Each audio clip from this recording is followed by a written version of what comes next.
The clerk will report the resolution, which was distributed in advance.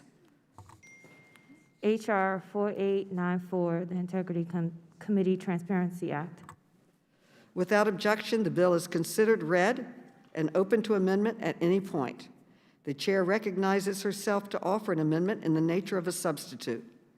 Copies of the amendment have already been distributed electronically to members. The clerk will report the amendment. Amendment in the nature of substitute to H.R. 4382. Without objection, the amendment is considered read and will serve as a base text for purposes of amendment. I recognize myself to speak briefly about this legislation. H.R. 4382, the Integrity Committee Transparency Act, introduced by Chairman Conley with the support of the late Chairman Cummings and former subcommittee ranking member Meadows. The Council of Inspector General on Integrity and Efficiency is composed of IGs from more than 70 federal agencies and government ethics officials. Its Integrity Committee is responsible for investigating complaints that are made against IG themselves or senior official of their offices. In short, it holds the watchdog of our government accountable. This is a good government bill, would make the decision-making process of the Integrity Committee more transparent to Congress and the American people. It also would increase confidence that IGs are conducting investigations properly. I am pleased to be a co-sponsor of this legislation, and I urge the committee to report it favorably. I now recognize the sponsor of H.R. Oh, I'm going now to Representative Ranking Member Comer, and then Representative Conley, the sponsor of the bill. Ranking Member Comer, you now recognize. Thank you, Madam Chair. The Council of Inspectors General on Integrity and Efficiency, also known as CIGI, plays a key role in training and empowering inspectors general and their staff to conduct robust oversight within their agencies. Established in 2008 as an independent entity, CIGI helps inspectors general and individual agencies train and create policies to develop a strong workforce in IG offices. IGs are the internal watchdogs of the federal government agencies. They examine how taxpayer dollars are spent, review allegations of wrongdoing, and advise Congress and agency leaders on ways to make the government work better for the American people. The Integrity Committee within CIGI, composed of inspectors general, staff, and the special counsel of the U.S., investigates allegations of wrongdoing made against inspectors general. To bring more accountability to those charged with federal accountability, this bill, the Integrity Committee Transparency Act, seeks to strengthen congressional oversight over the Integrity Committee's review process and activity. Such a reform will benefit the American public who depend on an effective legislative branch to conduct needed oversight over an ever-growing executive branch. The legislation will allow CIGI and Congress as a whole to conduct better oversight of the Integrity Committee's investigations. In particular, it will require the Integrity Committee to provide leaders of this Oversight Committee as well as members of Congress who engage proactively with our committee with more information on allegations of wrongdoing within the IG community. In doing so, Congress will be able to address any systematic problems and trust that the internal review is working as Congress intended. Further, the Integrity Committee Transparency Act, as improved through a process of bipartisan legislative work in this committee, provides the necessary checks against congressional misuse of allegations of wrongdoing under review by the Integrity Committee. These protections, in combination with the expanded reporting mechanisms and staff, will enable the Integrity Committee to review allegations of wrongdoing in Congress to ensure that these allegations are reviewed properly. I thank my colleagues for the work on this bill. I yield back. Yields back. I now recognize the sponsor of the bill, Representative Conley, for 5 minutes to explain his bill. I thank the Chairwoman, and I thank Mr. Comer for the bipartisan cooperation in getting to this point. I also want to acknowledge the work of the late Chairman of this committee, Elijah Cummings, my former colleagues, Mark Meadows and Brian Fitzpatrick, for co-sponsoring H.R. 4382, the Integrity Committee Transparency Act of 2020. And finally, thank you, Madam Chairwoman, for putting this on today's agenda, for your support in this important endeavor. Federal Inspectors General, better known by the public as federal watchdogs, help Congress uncover waste, fraud, and abuse at federal agencies and they help agencies find efficiencies that can improve service to the American public. I often say that IGs, the overseers of agencies, need to be as pure as driven snow. I hold to that and raise it up a notch for the Integrity Committee, which operates within the Interagency Council of Inspectors General, known as SIGI. The Integrity Committee is the oversight of the overseers and is charged with investigating any allegations of potential wrongdoing against IGs and their offices. Despite being the watchdog of the watchdog community, the Integrity Committee frankly has at times operated without transparency, in contrast with the values of the IG community, whose greatest strength is sunlight. This good government bipartisan bill would help reinstill confidence in the process and bring accountability to IGs who might fall short of their obligations and responsibilities. Specifically, the bill would require stricter and more regular reporting requirements for any requests of deadline extensions for ongoing investigations into alleged IG official wrongdoing. Currently, the Integrity Committee has 30 days from referral of the allegation to make a determination on whether to refer a potential investigation with the potential for a 30-day extension upon notice to Congress. This bill would expand on the current process and require the notice to Congress to include the length of time the allegation of wrongdoing, alleged wrongdoing, has been pending, and a description of previous requests for extensions of time. The bill would also require SIGI to submit to Congress a semi-annual report on the activities of the committee, increasing the reporting requirement from once per year to twice per year. The semi-annual report is to include the nature and number of all allegations received, a summary of the status of investigations of allegations, and a summary of findings. In addition, we're proud that this bipartisan bill addresses concerns with respect to an allegation of wrongdoing made by a member of Congress that is closed by the Integrity Committee without referral. In the past, a non-referral was the end of the story. The Integrity Committee would often refuse to tell a member of Congress why a case had not been referred for further investigation. And there could be perfectly justifiable reasons, but we wouldn't know about it. So the bill requires the Integrity Committee to make available to a member of Congress the descriptions and evaluations of an allegation of wrongdoing and the reason or reasons for closing such allegation without referral, provided that the member finds 7 members of our committee or 5 members of the Senate Committee on Homeland Security and Governmental Affairs to support that request for information. That's in order to protect reputations and to make sure that we're not just acting as rogue members. Members of Congress should have access to information that informs oversight, and the Integrity Committee will now be ready to provide that information. The bill ensures that no member of Congress is treated with indifference.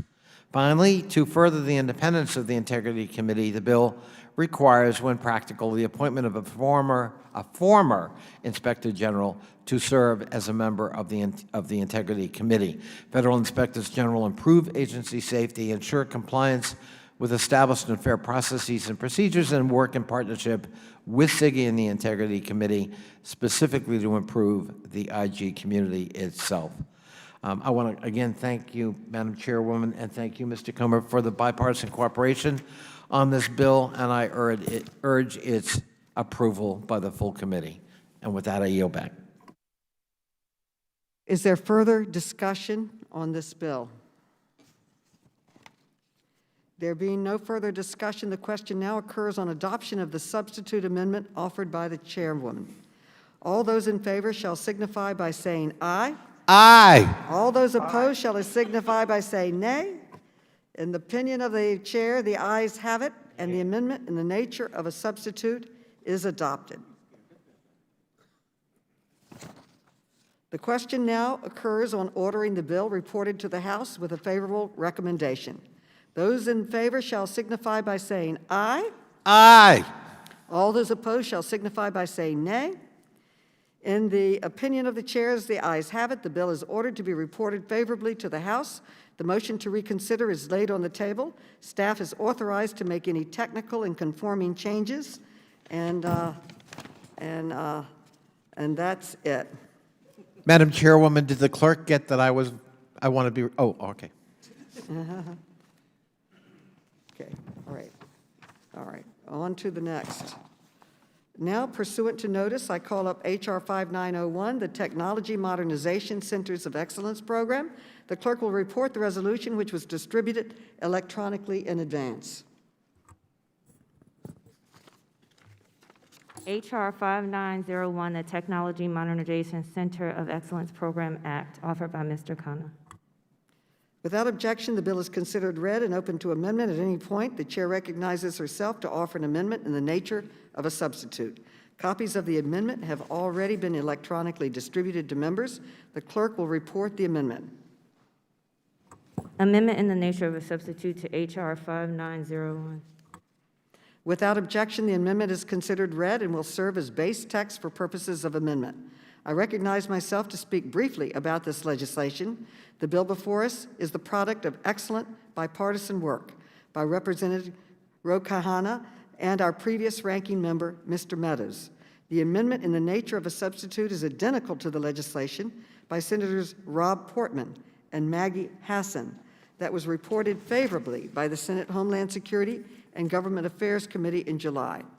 In 2017, the General Services Administration established the Centers of Excellence program to provide state-of-the-art technology, best practices, and expertise to assist federal agencies with information technology modernization. Today, there are 6 centers of excellence that support agencies in the strategically vital areas of artificial intelligence, cloud adoption, contact centers, customer experience, data and analytics, and infrastructure optimization. This legislation would codify this important program and authorizes GSA to support agencies in modernizing IT and customer service, improving cooperation with the IT sector, commercial cloud, computing system improvements, infrastructure, and data management. This assistance would be provided on a reimbursable basis and include transparency measures to ensure agreements are both effective and efficient. Technology evolves at such a rapid pace that it can be almost unrecognizable from one year to the next. The federal government needs common sense solutions to help it keep pace so that it can better serve all Americans. I am proud to support this important government modernization bill and urge my colleagues to do the same. I now recognize Ranking Member Comer for his statement. Thank you, Madam Chair. Federal IT modernization plays a vital role in bringing this government up to speed with the private sector. It brings savings and efficiency to the taxpayer. It allows us, as representatives for our districts, to bring solutions to our constituents faster. Despite this, the federal government is continually challenged with outdated legacy technology systems that fail to provide citizen services and deliver critical agency missions in an efficient, effective, and cost-effective manner. From 2010 to 2017, over $450 billion was spent to keep legacy systems operating. These funds could have been allocated to modernization projects that could take advantage of best solutions the private sector has to offer. It is time for a different approach. As with so many other longstanding issues we have seen in government, such as the groundbreaking Middle East peace agreements over the past few weeks, this administration is bringing a different approach to longstanding problems. The Trump administration established the Centers of Excellence at the General Services Administration to drive the push to modernize large federal agencies. These agencies face longstanding challenges in identifying, purchasing, and making new technology operational. The COEs operate as an in-house consultant for federal agencies. The COEs bring a private sector approach and commercially available solutions to deliver enterprise-wide transformation to agencies facing technology modernization challenges. The COE's primary objective is to improve citizen services and increase operational efficiency at federal agencies. In other words, make our constituents' lives easier. We all know how difficult it can be to interact with federal agencies, how difficult it is for a veteran or a senior to get a simple question answered. The COEs are already seeing remarkable successes, saving $43 million in IT costs at the Department of Agriculture through a consolidation effort of 37 data centers, modernizing and accelerating the defense procurement process with cutting-edge automation tools, bringing artificial intelligence-driven solutions to the Department of Labor, and this is just the beginning. I look forward to continuing to work with the Trump administration to make sure these vital programs succeed. This bill, the Information Technology Modernization Centers of Excellence Program Act, H.R. 5901, will bolster the existing program's effectiveness with congressional backing and regular oversight through the next 2 presidential administrations.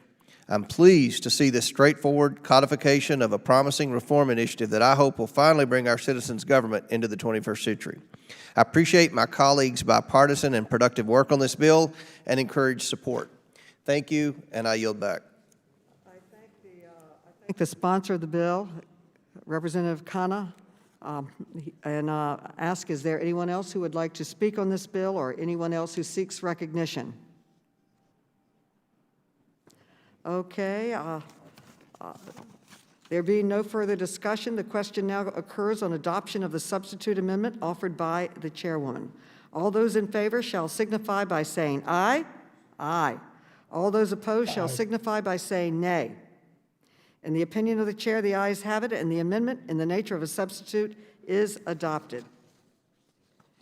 Okay, the question now occurs on ordering the bill reported to the House with a favorable recommendation. Those in favor shall signify by saying aye. Aye. All those opposed shall signify by saying nay. In the opinion of the Chair, the ayes have it, and the bill is ordered to be reported favorably to the House. And does anyone else seek any statement on it? A recorded vote has not been requested, so that is it, and we're moving along. Now, pursuant to notice, I call up H.R. 8109, the Nonpartisan Postmaster General Act. The clerk will report the legislation, which was distributed electronically in advance. H.R. 8109, Nonpartisan Postmaster General Act. Without objection, the bill is considered read and open to amendment at any point. The Chair recognizes herself to offer an amendment in the nature of a substitute. Copies of the amendment have already been electronically distributed to members, and the clerk will report the amendment. Amendment in the nature of a substitute offered by Ms. Maloney of New York. Without objection, the amendment is considered read and will serve as base text for purposes of amendment. I recognize myself to speak briefly about this legislation. The next bill we will be considering, H.R. 8109, the Nonpartisan Postmaster General Act. The United States Postal Service is one of our nation's most trusted institutions. It dates to the very founding of our country and consistently receives the highest rating of federal agencies from the public. Every day it provides millions of people with access to critical mail, medications, and especially in this unique election year, mail-in ballots, and I would say during this pandemic, the medications that people so desperately need. We are 6 months into the worst pandemic in a century. Millions of people are stuck in their homes and rely upon the Postal Service for access to critical contact and supplies. Veterans and American seniors rely heavily upon the Postal Service, especially during this pandemic. For access to medications they need to live and remain healthy, a well-funded, independent Postal Service has never been more necessary. The faith of the American public in Postal Service is paramount, particularly in a year when hundreds of millions of ballots will be cast by mail. That is why it's so critical that the Postal Service remain free from partisan politics. 50 years ago, Congress attempted to insulate the Postal Service from political infighting by passing the Postal Reorganization Act to ensure that the Postal Service is, and I quote, an independent establishment of the executive branch of the government of the United States. Unfortunately, that independence is now being threatened. President Trump undermined the independence of the Postal Service by installing a partisan megadonor, Robert M. Duncan, as chairman of the Postal Service Board of Governors. The board then appointed another Republican fundraiser, Louis DeJoy, as Postmaster General, using an unusual process which the committee is investigating. Both officials are longtime political operatives, fundraisers, and mega donors, and they are overt about their efforts to help elect Donald Trump president, re-elect. Chairman Duncan is currently serving on 2 Republican super PACs, American Crossroads, founded by Karl Rove and Ed Gillespie, and the Republican Senate Leadership Fund, whose CEO is Senator McConnell's former chief of staff. He is doing so at a time he is supposed to be overseeing the Postal Service. His official biography on the Postal Service's government website even boasts about his fundraising prowess for partisan Republican causes, stating, and I quote, "Outside of government service, he served as chairman of the Republican National Committee from 2007 to 2009. As RNC chairman, he raised an unprecedented $428 million and grew the donor base to 1.8 million, more donors than at any time in RNC history," end quote. On the same day as our hearing with Mr. Duncan in August, the Republican National Committee played a video during the Republican convention roll call in which Mr. Duncan appeared alongside a group of individuals who could be heard chanting, and I quote, "4 more years." Nobody can argue with a straight face that Mr. Duncan and Mr. DeJoy are nonpartisan. To help restore the independence of the Postal Service, this bill would make the Postmaster General and the Deputy Postmaster General and Board of Governors restricted employees under the Hatch Act. That means that they would be prohibited from soliciting, receiving, or accepting donations for partisan political parties or candidates, campaigning on behalf of candidates in partisan political elections, holding positions in political party organizations, or organizing political events or meetings. While we encourage political personal engagement, it has no place in independent agencies, which is why numerous other federal agencies, including the intelligence agencies, Department of Justice, FEC, and more, already have restrictions in place for their employees. We have a choice. We can continue to allow the president to turn the Postal Service into a partisan football and watch the faith of the public in this critical agency vanish, or we can work together to ensure that no administration or political party can unduly influence the actions of this treasured American institution. I urge all of my colleagues to support this important bill. I now yield to Ranking Member Comer for his statement. The Nonpartisan Postmaster General Act may have nonpartisan in its title, but it's certainly the most political bill we will discuss today. This bill is the latest attempt to keep the Democrats' false narrative around the Postal Service alive. The pattern is clear: level outrageous allegations, ignore information to the contrary, and then repeat. This bill takes it a step further and takes action in the form of heavy-handed, unnecessary legislation that would likely serve only to dissuade skilled and talented individuals from going into public service. I encourage my colleagues to vote no on this bill. The Postmaster General, the Deputy Postmaster General, and the members of the Board of Governors are already subject to the requirements of the Hatch Act. This bill seeks to put them in the same category as members of the CIA, the FBI, or the Defense Intelligence Agency as further restricted employees. Why?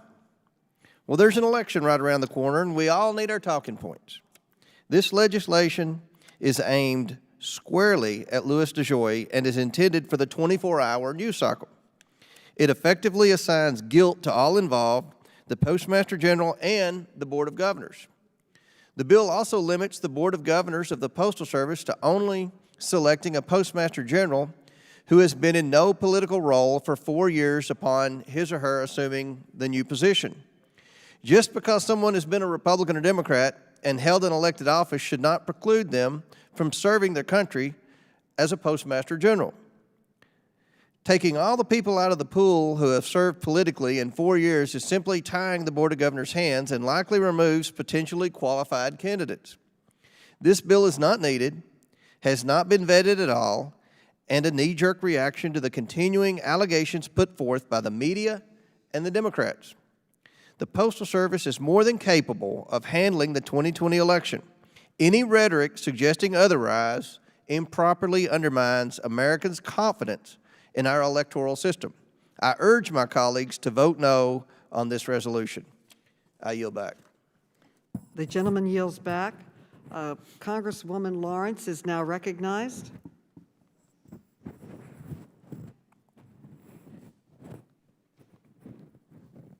Congresswoman Lawrence, you are now recognized. Thank you so much. Thank you, Madam Chair, for introducing this bill. The fact that we're having this conversation is one that we must be sensitive to. The critical need for this legislation to address the problems facing the Postal Service today doesn't just stem from the newly appointed Postmaster General, DeJoy. It began when the President nominated Robert Duncan to serve on the Board of Governors.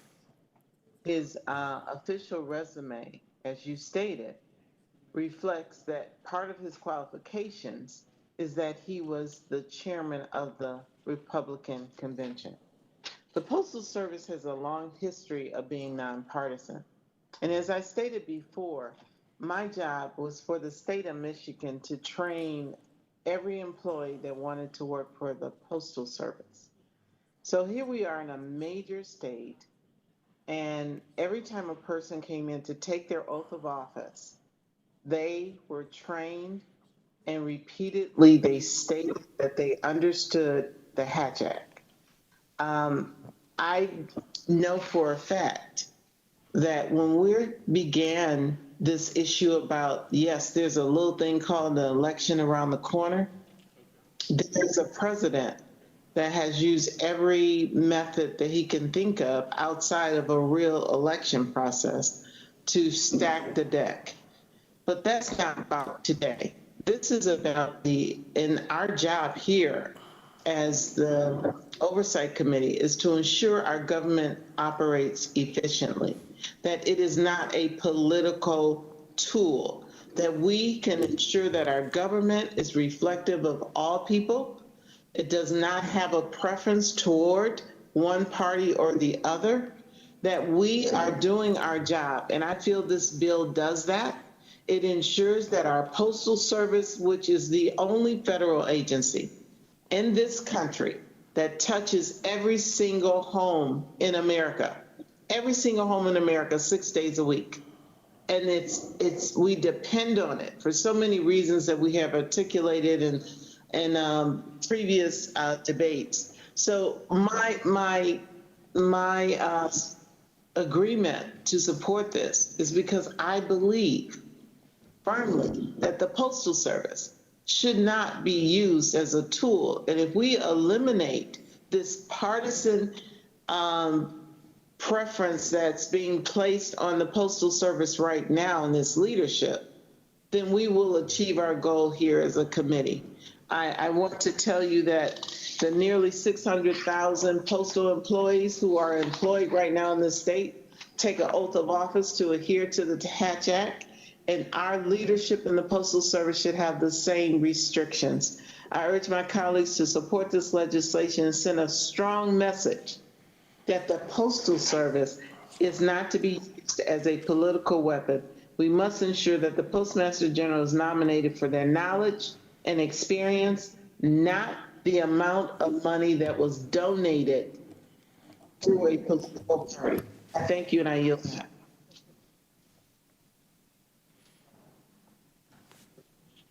We will engage in general discussion and then take amendments. Does anyone further wish to speak on this bill?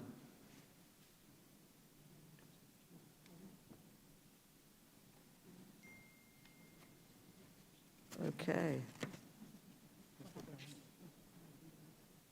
If there's no further debate? If there's no further debate, we will then move to amendments.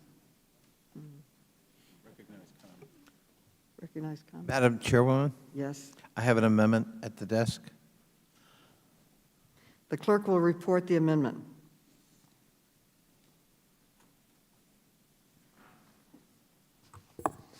Amendment to the amendment in the nature of a substitute to H.R. 109, offered by Mr. Connolly of Virginia. The gentleman is recognized to explain his amendment. I thank the Chairwoman. My simple amendment to H.R. 8109 would mandate that an individual selected by the Postal Service Board of Governors to serve as the Postmaster General or Deputy Postmaster General would be ineligible to carry out any duty of the position until and unless their financial disclosure report is reviewed and signed by the Director of the Office of Government Ethics.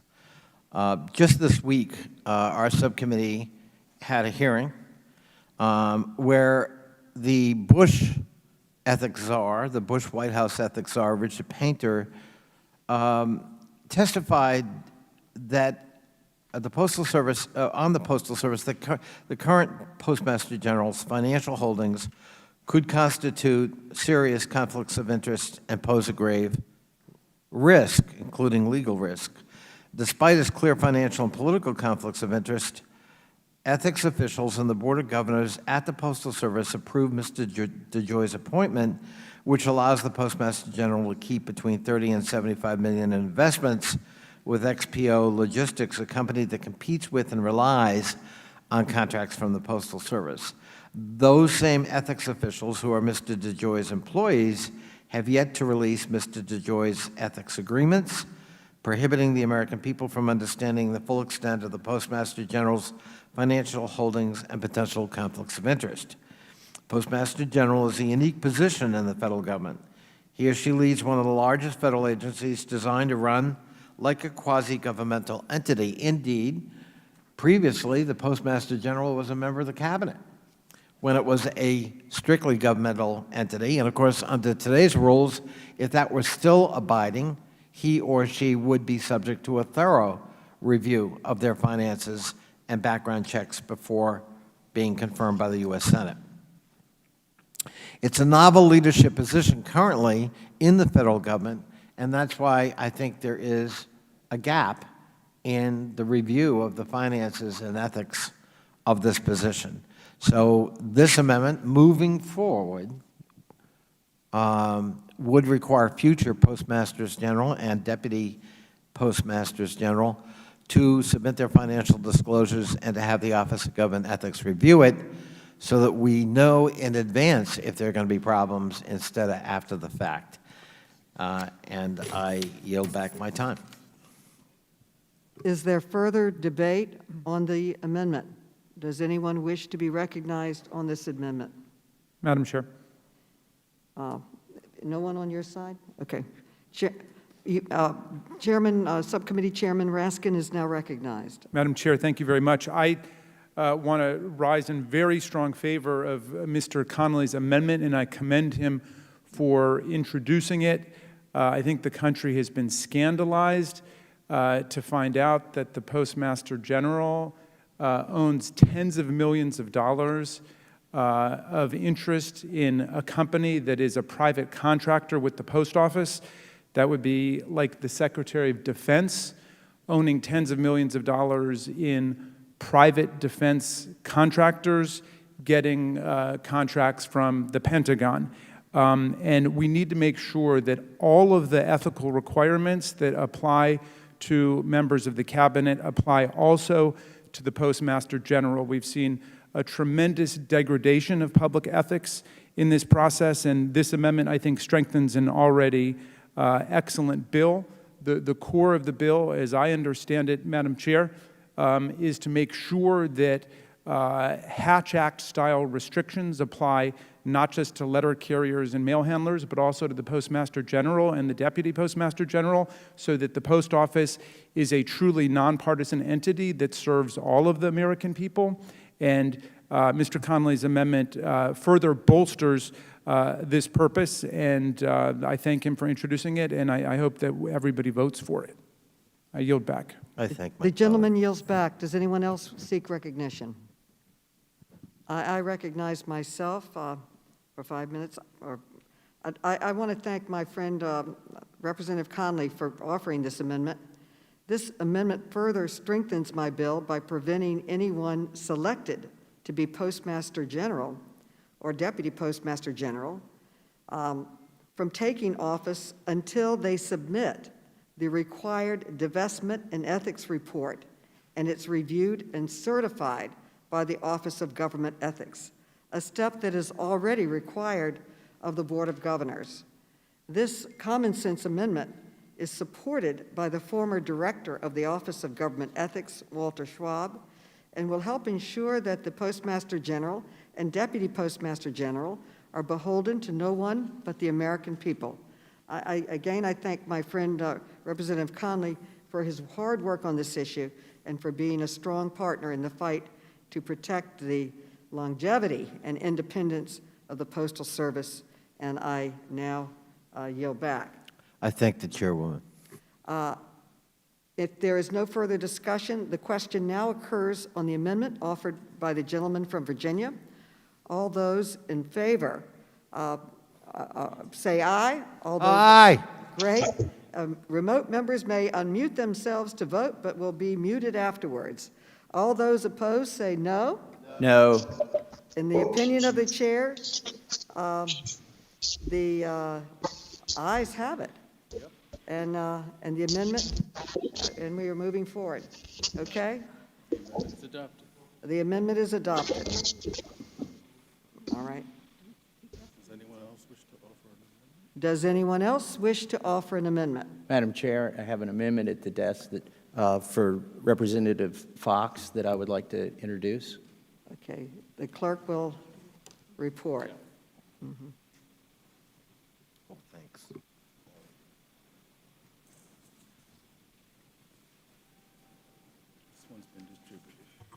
Amendment to H.R. 8109 offered by Ms. Fox.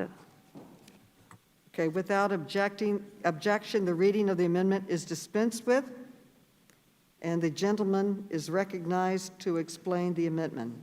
Thank you, Madam Chairwoman. This amendment removes restrictions for selecting a Postmaster General and Deputy Postmaster General who has not held a political position at any time during the 4 years prior to appointment, removes prohibitions on members of the board holding a political position or raising campaign funds for candidates or parties while serving on the board. The amendment removes unnecessary restrictions, in my opinion. These requirements are a blatant attempt by the Democrats to sow fear about the independence of the Postal Service and further conspiracy theories about Postmaster General Louis DeJoy and Chairman of the Board Robert Duncan. There's no evidence the Postmaster General or a member of the Board of Governors has used their positions to disrupt the election or for personal gain. There's only a Washington Post story making allegations and the endless, baseless hysterics of Democrat partisans. That's no basis for passing legislation. These requirements will serve to shrink the universe of qualified candidates for these roles.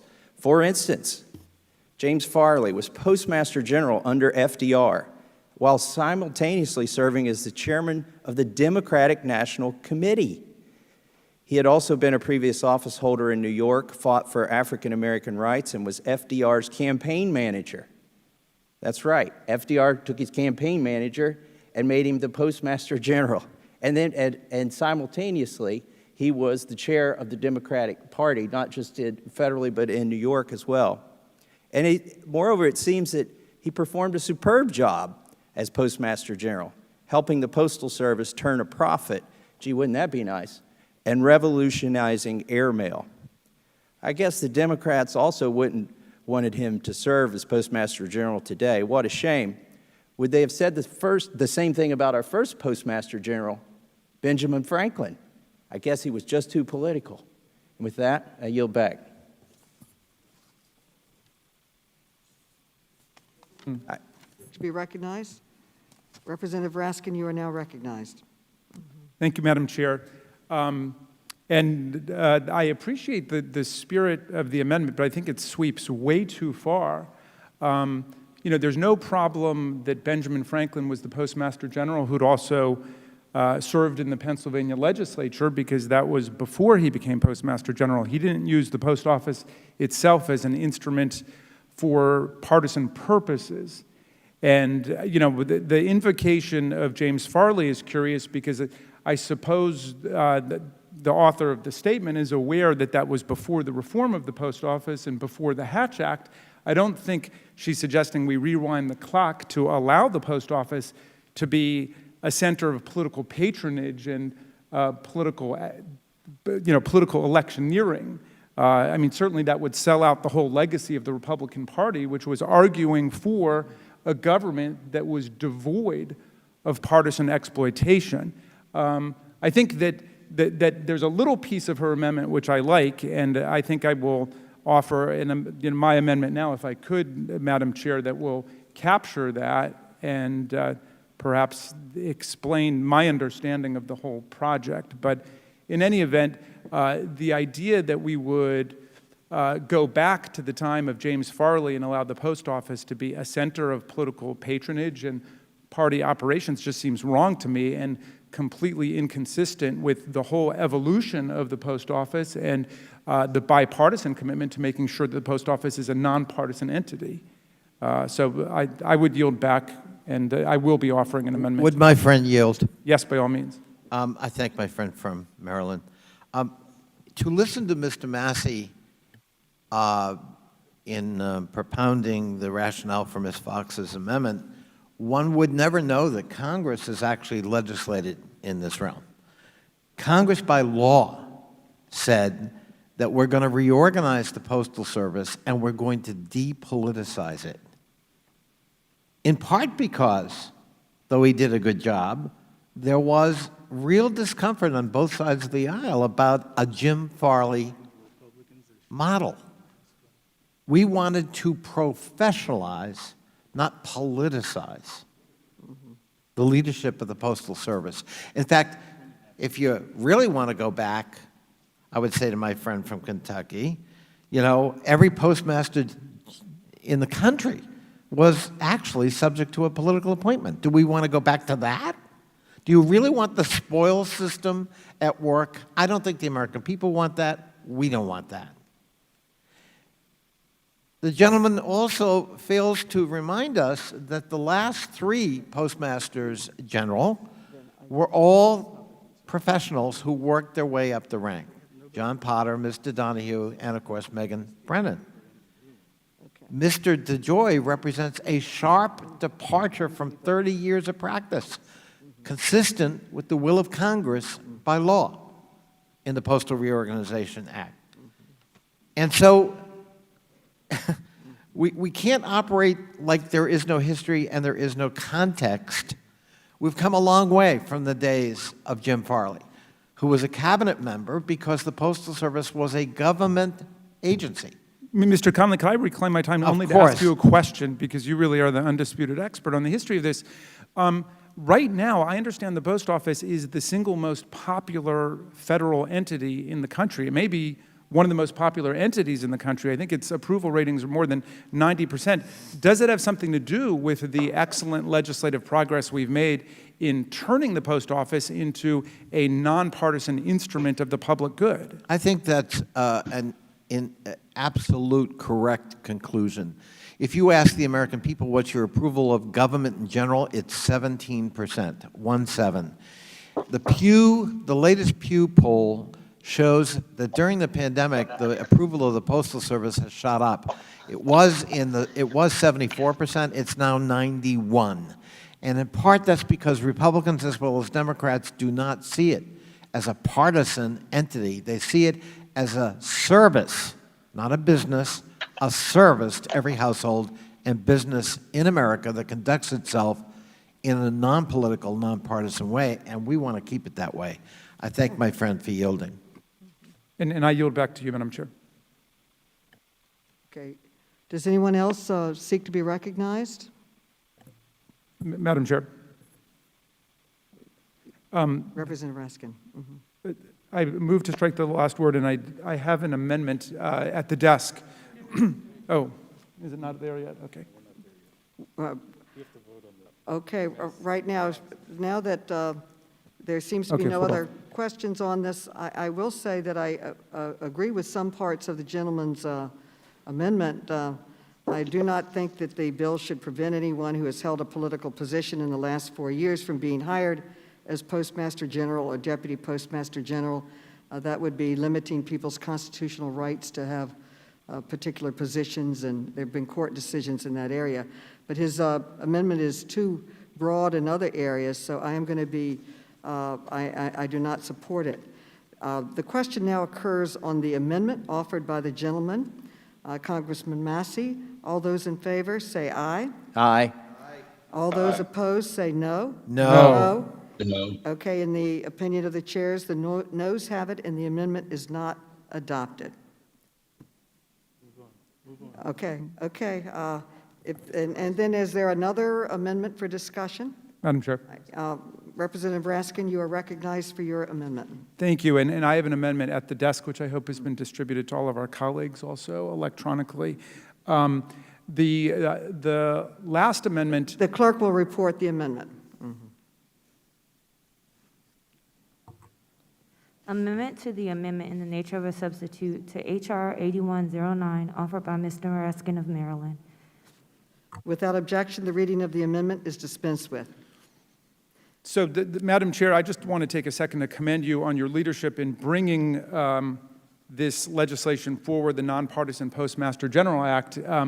As Mr. Connolly was teaching us, it really represents the next stage in the evolution of Congress's successful efforts to create a nonpartisan post office. And we've seen just over the last several weeks that there are still some gaps and some ambiguities in the law which have allowed some outrageous things to take place, like the recruitment of a postmaster general who has serious conflicts of interest by having investments of tens of millions of dollars in private contractors that work with the post office and whose interests are affected by almost everything the Postmaster General does.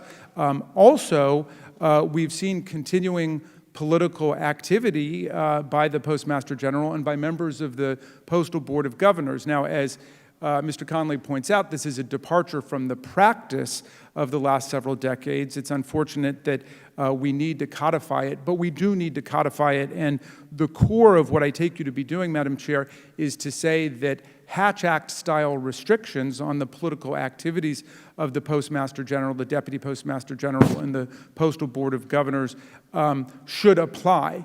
So just as, letter carriers and mail handlers can't be involved in partisan political activity, neither should the people be involved who are running the post office.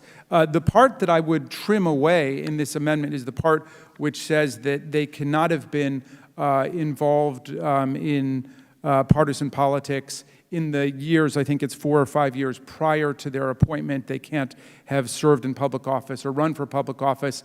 I think that sweeps too broadly and arguably creates some problematic constitutional questions. We obviously don't want to be penalizing people for having engaged in constitutionally protected political activity. We don't want to be discouraging people from doing that. I mean, I think about our colleague Brenda Lawrence, who devoted most of her career, although it seems like she's got 3 or 4 careers, but at least most of one career to the post office. Now she's had an exemplary career in public office. She one day could be the Postmaster General. I don't think she should be disqualified because she's run for office and succeeded there, or for that matter, any member of this committee, Republican or Democrat, who might be chosen to do that. In any event, I think that the president would have the right to appoint people who've done that, and they certainly have a right to have done that. So let's zero in on what the core of the bill is, which is a ban on political activity while you are in these precious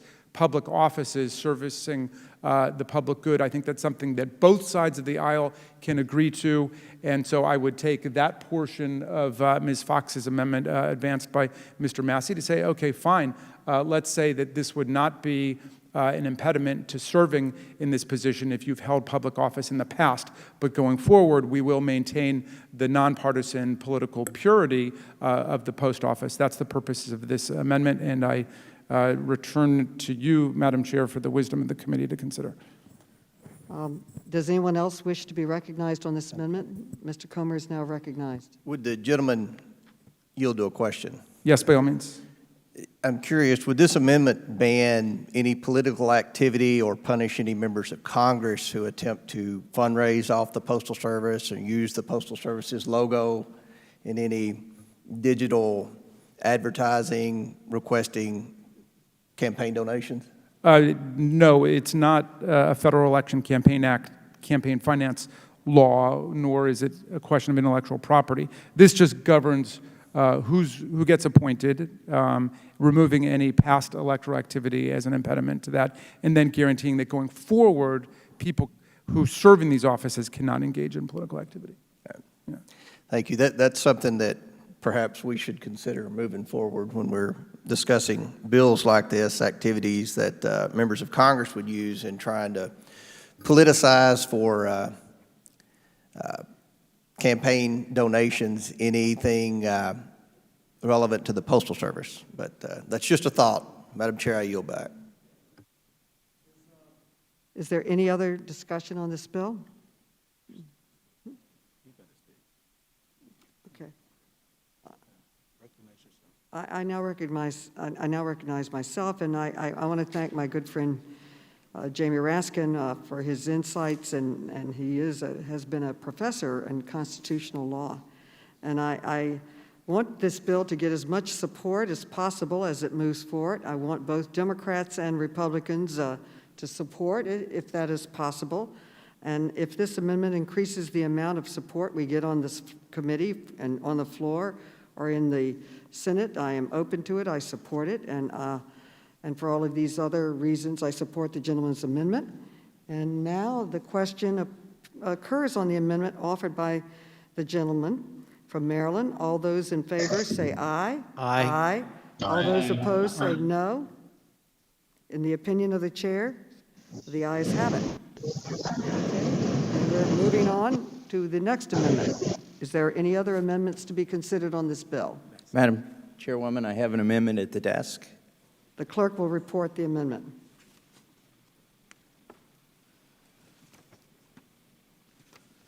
Amendment to H.R. 8109, offered by Mr. Massey of Kentucky.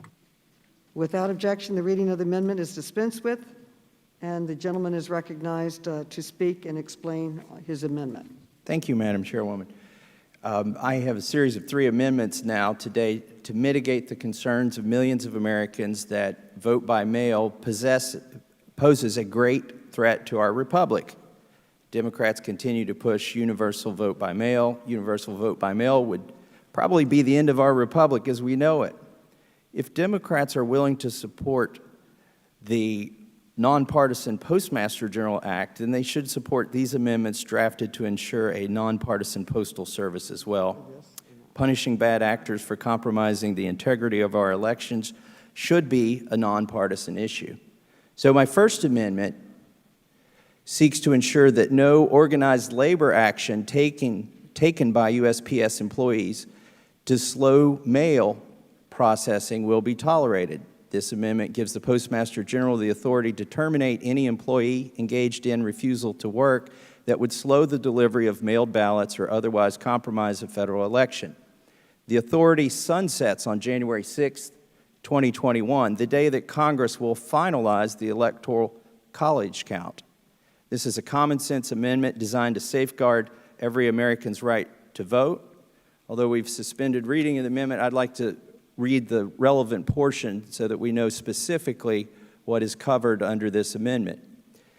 During the covered period of this amendment, persons engaged in carrying mail under contract with the Postal Service and employees of the Postal Service or the Postal Service Regulatory Commission may not engage in picketing or other concerted refusal to work that would slow the delivery of mailed ballots or otherwise compromise a federal election. Now, this doesn't put any sort of criminal penalty for engaging in these activities that would slow the delivery of the mail. It simply gives the Postmaster General the option to terminate an employee who takes these actions that would slow the mail. And I believe it's a very reasonable amendment. It sunsets in January of the following year. Madam Chairman, Chairwoman. And I yield back. Gentleman yields back. The gentleman from Virginia is recognized. Madam Chairwoman, I raise a point of order as to germaneness. I don't believe this is germane to the underlying bill. Okay. Can we pause for a moment? The amendment given me was different from the amendment the gentleman is talking about.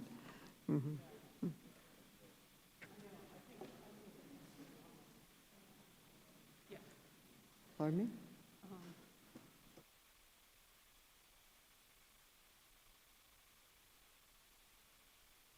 Congressman Massey, what is the number of your amendment? I have 8109, is that correct? Massey 17?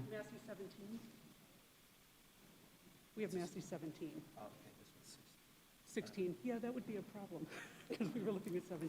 Okay, let's get a copy of the bill, of the amendment.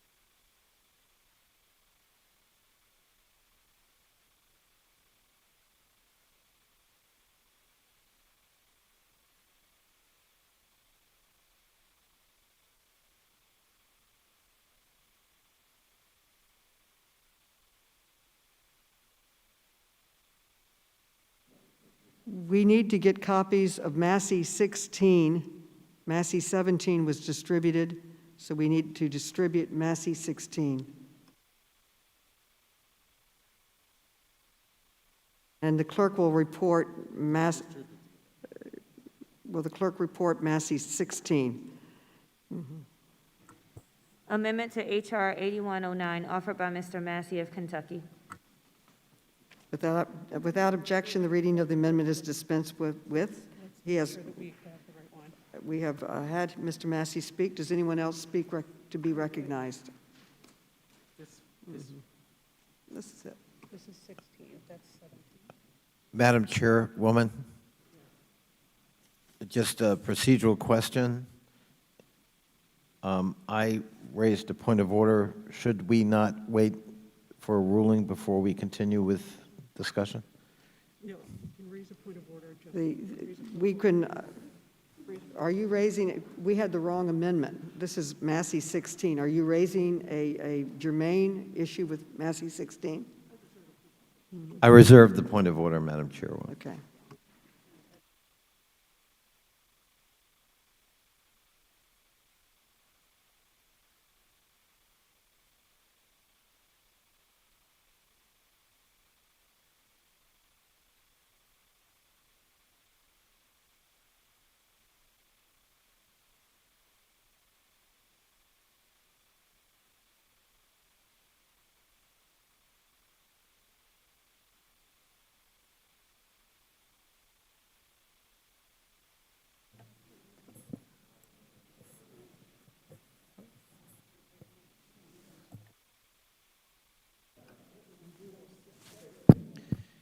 Madam Chair, As we review the germaneness, we recognize Congressman Raskin.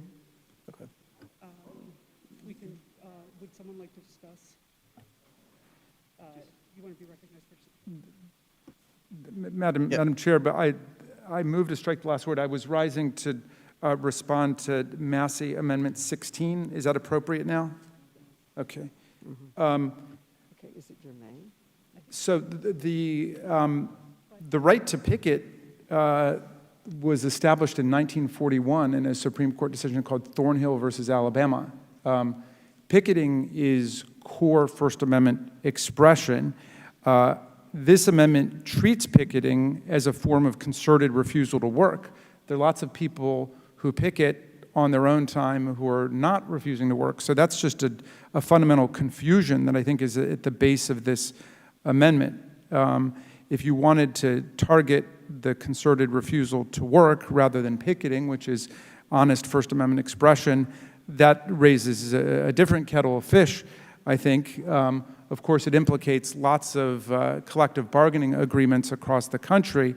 But if the point of Mr. Massey's amendment is to target efforts to impede the delivery of the mails, then I think it should apply not just to the workers, but also to the Postmaster General, the Deputy Postmaster General, the Board of Governors. What we've seen over the last few months is not any effort by the letter carriers, the mail handlers, and the workers at the post office to impede the delivery of the mails. It has come completely from the Postmaster General. So I would love to see an amendment that targets anybody within the Postal Service who tries to sabotage the delivery of the mails by dismantling mail sorting machinery, removing collection boxes, and so on. But otherwise, I think this is an unconstitutional and irrelevant distraction from the bill at hand, Madam Chair. Would my Gentleman friend- yield? Yeah, and I'd be happy to yield to my friend from Virginia. Just for a question, in line 8, is my friend as bothered as I by the conflation of picketing with other concerted refusal to work? Yeah, I think that's the core Achilles heel of this amendment. It treats picketing itself, which is heartland First Amendment protected activity that has protected the rights of all Americans to go out, and whether it's labor picketing or picketing on any other issue, civil rights issue or First Amendment, Second Amendment, whatever it is, picketing is an expression of people's right to freedom of speech, freedom to associate, to peaceably assemble, for redress of grievances, and this just treats it as a refusal to work. So that's a terrible precedent to try to insert into federal law. And is it not true that, in fact, one might work and after hours picket? They are not the same. They, in fact, may have nothing to do one with the other. Yeah, I mean, obviously they could overlap in certain cases, but to equate picketing with a concerted refusal to work is a really dangerous road to go down in terms of the First Amendment rights of all Americans. Would the gentleman yield for clarification? Yes, by all means. So the bill doesn't target picketing per se. It's picketing or other concerted refusal to work that would slow the delivery of mailed ballots.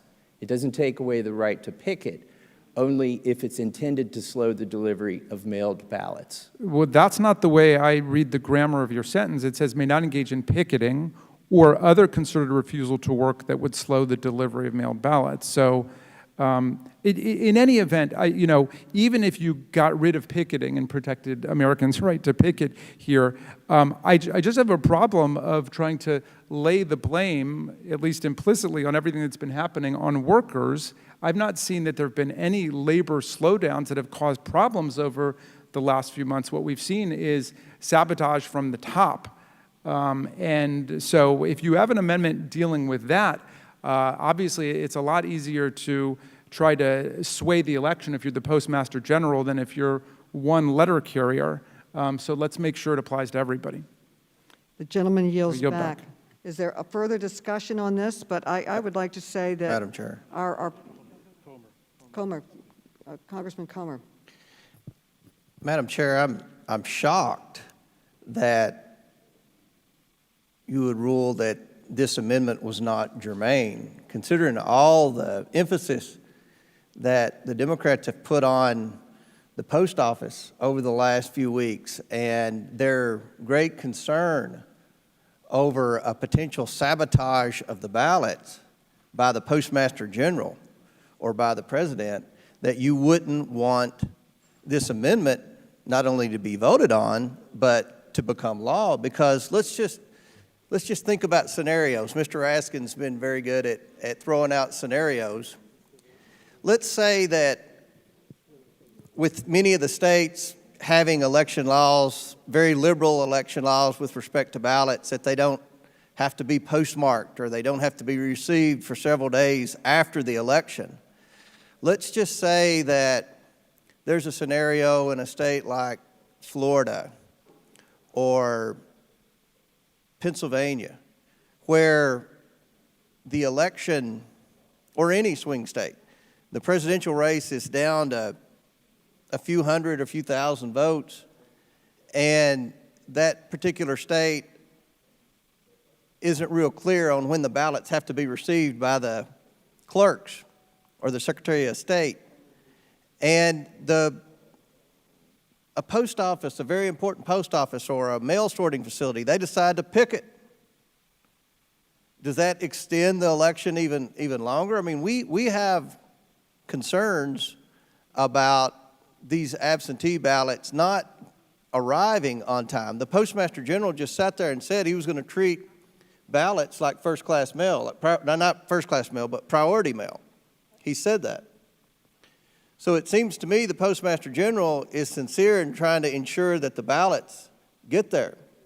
But there's a concern by a lot of Americans over the gap between Election Day and whatever the deadline is for ballots to be received, if there's a concerted effort by these unions who have all clearly endorsed Joe Biden for president, to let's picket for a few days to give there to let there be an opportunity for more ballots to arrive, there's a lot that could go wrong. So I think this is a very important amendment that should be voted on and should become law. With that, I yield back.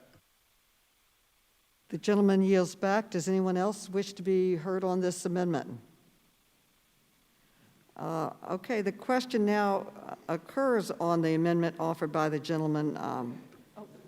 Could the gentleman withdraw his point of remaining, but I'm not going to roll. Okay, would the gentleman from Virginia withdraw his point of order? I am happy to withdraw the reservation of my point of order.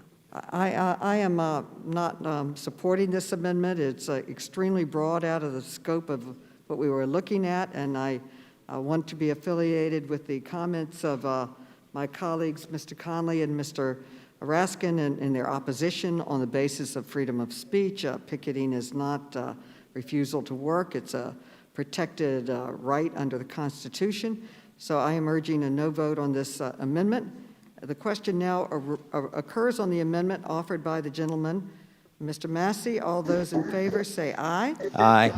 All those opposed say no. No. In the opinion of the Madam Chair. the noes have it, and the Madam- amendment? Madam Chair, Yes. I request a recorded vote. A recorded vote has been requested. A recorded vote is so ordered. And pursuant to Clause 2 of Rule 11 and Committee Rule 5, proceedings on the amendment are postponed.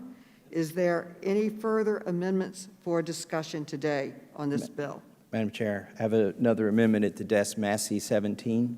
Okay. Massey 17. The clerk will report. Amendment to H.R. 8109, offered by Mr. Massey of Kentucky. Without objection, the reading of the amendment is dispensed with. The gentleman is recognized to explain his amendment. It won't take very long to explain this amendment. It's very simple. You could say what's good for the goose is good for the gander. And if we want political reform, let's see how far the Democrats are willing to go in this direction. This very simple amendment adds all postmasters to the Hatch Act restrictions in the bill.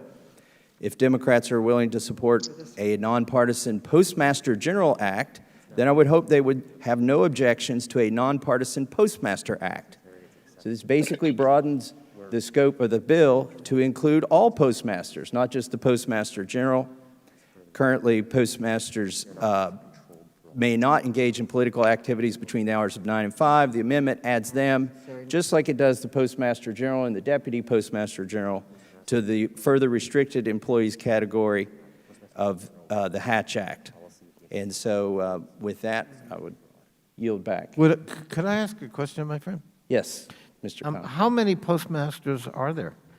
There are quite a few. In fact, it's going to be almost impossible to monitor their political activity, which is why, I mean, it's easy to monitor the activity of one Postmaster General, but when you have thousands, it would be very difficult. So that's why I think it's important. Does anyone seek recognition to speak on this amendment? Madam Chairwoman? The gentleman from Virginia is recognized. I find it ironic that our friend from Kentucky would challenge Democrats as to the sincerity of their commitment to the depoliticization of the leadership of the Postal Service, and their response, or Mr. Massey's response, is this amendment.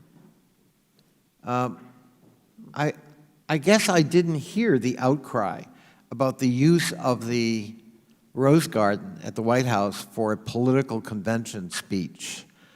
I guess I didn't hear the outcry from the Republican side of the aisle when Kellyanne Conway actually mocked the Hatch Act and her citation for violation of the Hatch Act. The fact that Secretary of State Pompeo would give a political speech to a convention while doing the business of the United States overseas, an unprecedented move by a Secretary of State and arguably a violation of the Hatch Act. One could go on. So if we're going to test the sincerity of the commitment to the principle that certain positions should be beyond politics and not engaged in partisan campaigning, I don't think we should begin with postmasters around the country. I thank the chair and I yield back. Yields back. Does anyone else seek recognition? Does anyone else seek recognition? Then we will consider it. I am opposed to this amendment. It's way too broad. It's just way broader than what we're trying to do with this amendment, with the bill, the underlying bill. The Madam question Chair. now Madam occurs Chair. on amendment. May I? Yes. I'm just a little shocked because, again, we have spent so much time on this committee dealing with the post office, the concern that arose out of the blue among your side of the aisle about the integrity of the ballots. Did the post office have enough money to handle the mail volume? I think we've clearly answered that question. Yes, they have plenty of money to operate over the next 12 months. The next question, does the Postal Service have the capacity to handle the volume? And that question has been answered. Yes, the Postal Service has the capacity.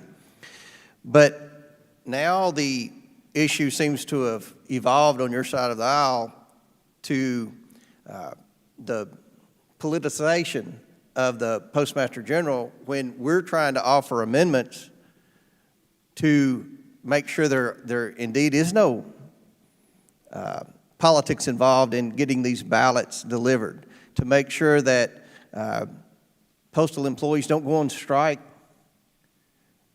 before the election to hinder the mail. But you rejected that. Now Mr. Massey's offered a very good amendment to apply what you're trying to apply to the Postmaster General to all the postmasters across America.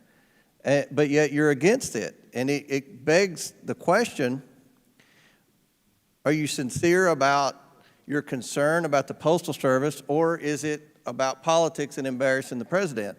So I just hope that the committee will support Mr. Massey's amendment. Will the gentleman yield? I yield to Mr. Massey. So in the state of Kentucky and many other states, a lot of the precincts have pretty much been dissolved. When you went to vote in a precinct, there were precinct workers. And in Kentucky, they went to great pains to make sure there were 2 Democrats and 2 Republicans in every precinct, that it wouldn't be lopsided. Well, guess what? The precincts are gone, the voting booths are gone, and the new precincts are the post offices. Your precinct is your post office. That is where you bring your ballot. And in the absence of 2 citizens of both parties or multiple parties being there to monitor that, I think we need to take great care that the postmasters of these new precincts, they are the new poll workers, the postmaster. I think we need to take great care and elevate them to the same Hatch Act standards that the Democrats seek to elevate for the Postmaster General and the Deputy Postmaster General. And I yield back to the gentleman from Kentucky. That's an excellent point by my friend and colleague, Mr. Massey, and I yield back. Gentleman yields back. Is there any further discussion on this amendment? Madam Chair. Mr. Jordan is now recognized. Well, no, I can't say it better than Mr. Massey said, but we're making this way too complicated. It's a simple question. Do you want postmasters to be political? The answer is no. We want them to do their job. And in light of what Mr. Massey just laid out with the state of the elections today, this is an easy yes on this amendment. I urge the committee to adopt it. Gentleman yields back. Is there further discussion on this bill? On this Madam amendment? Chair. Who Madam seeks- Chair. Mr. Sarbanes is now recognized. Thank you. I tried to raise my hand electronically, but I wasn't quite sure how to do that. I apologize. I would oppose this amendment. And mostly what I want to speak to is I resent what's happening here, which is that based on what we view as real misconduct on the part of Postmaster General DeJoy and our efforts to try to set a higher standard going forward for what the leader of the organization should do and how they should behave. My colleagues on the other side seem to be taking his transgressions and now trying to impugn the integrity and professionalism of all of these dedicated employees of the Postal Service, whose first mission is to do their job well, to get the mail there on time. And the Postmaster General has been making it very difficult for them to do that. So what they're trying to deflect from him by suggesting that this kind of standard that we're putting in place here for the leader of the organization needs to be made applicable across it when there's no suggestion that the rank and file employees are doing anything other than trying to get the mail delivered and do that with a degree of professionalism that I think the broad public respects. So I guess I say what I'm saying here is I kind of resent on behalf of those rank and file workers who want to get the mail there on time, want to get the ballots delivered, et cetera. This notion that they have to be policed when their conduct doesn't come anywhere close to what Postmaster General DeJoy's conduct has been, and that's where we should keep our focus.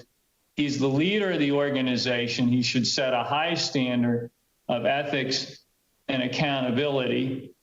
He's invited the notion that we need to codify that kind of standard at the highest levels of the organization in order for that leadership to be effective. That's what we should stay focused on here with the bill that you've brought forward. And for those reasons, I oppose this amendment and some of the others that have been offered, and I imagine will be offered as we move forward, and I yield back. Would my friend from Maryland yield for a question? Certainly. Does it strike my friend as odd that we're addressing a non-problem? There have not been any allegations or charges that there's been widespread or even isolated political transgressions by postmasters, while we are, of course, conveniently ignoring the fact that there have been by others, including senior members of the Trump administration, who have in fact been cited for flagrant violations of a law, the Hatch Act. Does that strike my friend as odd? Well, odd, but frankly not surprising as a strategy. I think what's happening here is that there's an effort to try to deflect from the serious transgressions and sort of crossing ethical boundaries that unfortunately have characterized not just Louis DeJoy's tenure at the Postal Service, but frankly, the tenure and activity of many of the appointments in the administration. This isn't a problem for the people on the front line or the rank and file who want to do their job and do it well. This is a problem of leadership at the highest levels and setting a high standard there. That's all we're trying to achieve here. And everybody knows that the cultural standard, the ethical cultural standard of an organization starts at the top. Frankly, it starts with the President of the United States, who you may remember, my colleague, that within days of being elected, the President of the United States said that these conflict of interest rules don't apply to him. The President can't have a conflict of interest. That's how he started his 4-year tenure as the leader of the executive branch. And unfortunately, that got heard by the appointments that he put in, including the Postmaster General, as a free-for-all when it comes to ethics and accountability. That's not the attitude of people that get up every day, go to work, do their job. Madam Chair, his time's expired. Rank and file of The the gentleman's Postal time has Service. expired. Let's focus on the leadership, and I yield back. The gentleman yields back. Is there any other debate? Mr. Heiss is now recognized. Thank you, Madam Chair. I would just like to add to this that there are some 15,000 Postmaster Generals across the country, and to somehow try and portray an image that postal employees have not violated the Hatch Act is totally inaccurate. They have. They absolutely have. And for us to think that we can sit here today and apply certain standards to the Postmaster General and Deputy that we are not applying across the board when there are known incidences of violations of the Hatch Act with postal employees, there is no argument that the other side has that holds water. This is clearly a political thing to go after Postmaster General DeJoy. There's no question about that. Others have violated the Hatch Act, and now you're wanting not to apply it?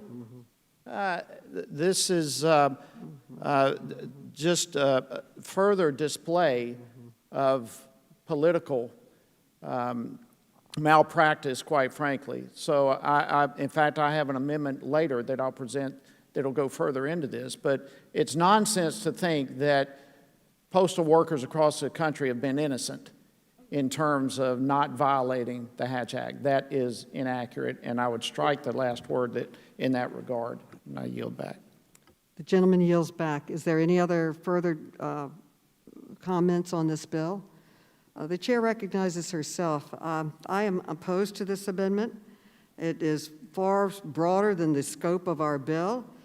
As the gentleman said, there are 15,000 Postmaster Generals across the country in different neighborhoods, and they have, by all means, been professional and working hard in their work.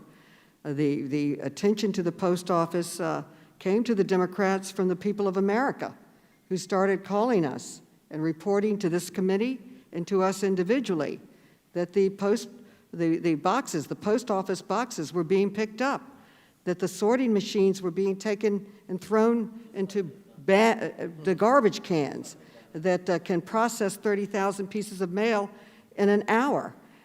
There were other reports of slowing down the mail, so we had a hearing.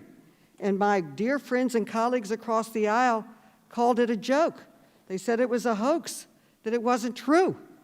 And then we received an internal document, an official internal document from the post office, undisputed, was absolutely reaffirmed by Postmaster General that it was an official report that was given to him that showed that within 2.5 months of him taking office, that the services of the post office in all major categories had gone down dramatically, anywhere from 6 to 9.5%. So this was a concern. I would say we work for the people. The people were saying to us, we're not getting our mail. Now, mail is important, but particularly in a pandemic. In a pandemic, it's a health issue. It's an absolute health issue if people can't get their medicines. In New York, we were told, do not leave your home. You cannot leave your home. Get your medicines by mail. Have your pharmacy mail it to you. We were quarantined. We were ordered to stay home. You would look out your window, there was no one there, no cars, no people. And people were dependent completely on the mail. So, of course, we are concerned. And we responded to it. And we have documentation that the headlines and the phone calls that we were getting across the nation in most congressional districts and all states said the delivery of the mail was going down. They weren't getting what they needed, whether it was business or just general mail or vitally needed medicines. Then on top of it, we have a very important election coming up very quickly, and there was concern about that also. But it's mainly, I would say, number one, a health concern. People need the mail to get their medicines in the middle of pandemic. So we had a hearing, and out of that hearing came a whole host of other information, very serious allegations about the management and ethics in the post office. And I want to say these are allegations, but I think all of us, forget the allegations. Let's go to the substance. We do not want partisan politics in the post office. I think we all agree with that. I think we all agree with that. So I'm opposed to this amendment. I urge a no vote, and all those in favor say aye. Aye. All those opposed say no. No. Okay. In the opinion of the chair. Madam Chairwoman, I request a recorded vote. A recorded vote has been called, and a recorded vote has been called, and a recorded vote is ordered. And pursuant to Clause 2 of Rule 11 and Committee Rule 5, proceedings on the amendment are postponed. Okay, we're going to the next. Mr. Massey, you have another amendment? Yes, Madam Chairwoman. I have an amendment at the desk. It's titled Massey 19 regarding the postmarks. And that is Massey number 18? It's Massey 19. 19. Okay, has everyone received this document, Massey number 19?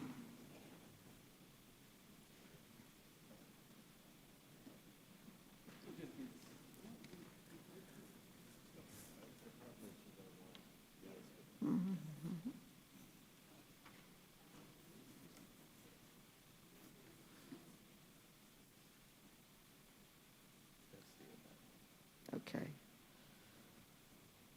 The clerk will report the amendment. Amendment to H.R. 8109, offered by Mr. Massey of Kentucky. Without objection, the reading of the amendment is dispensed with. The gentleman from Kentucky is recognized to explain his amendment. Thank you, Madam Chairwoman. This amendment is basically responsive to the concerns of my constituents and voters all across the United States. We need to have faith in the election results of this next election. It is fundamentally important to our structure of government that people believe that their votes were counted and that they were counted fairly. Now, one of the biggest concerns that's going to come about is that the results may not be reported on election night. And so people are concerned that maybe new votes show up that weren't actually cast by election day. And so what my amendment seeks to do is to make sure that nobody falsifies the postmark on a ballot. Now, I looked into the existing law, and there is a penalty for forging a postmark. And I think there's two problems with the existing statute as pertain to providing faith in this election through the post office with our constituents, with our voters. The first part of my amendment's in two parts. The first part basically doubles the penalty for forging. There's already a penalty for forging. But if you forge a postmark on an envelope containing a ballot for the purposes of affecting the election or committing election fraud, then the penalty for forgery would double. And I think that's important to call attention to this issue.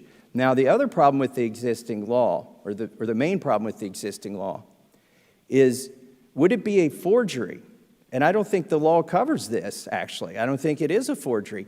If a postal worker or somebody from the outside who gains access to postal equipment manipulates that equipment in a way to affix a postmark that is not the actual date that the ballot was received by the post office. So that's not necessarily a forgery, that's falsifying it.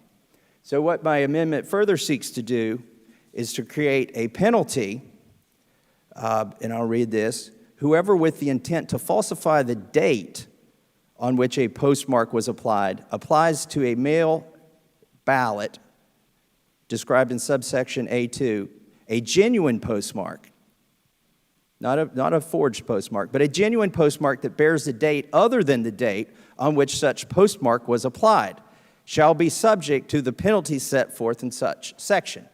In other words, let's make sure that if somebody falsifies a postmark using official U.S. Postal Service equipment, whether that's a Postal Service employee or just somebody who gains access to that equipment, let's make sure that that's covered by the law just as much as a forgery of a postmark. And with that, I yield back.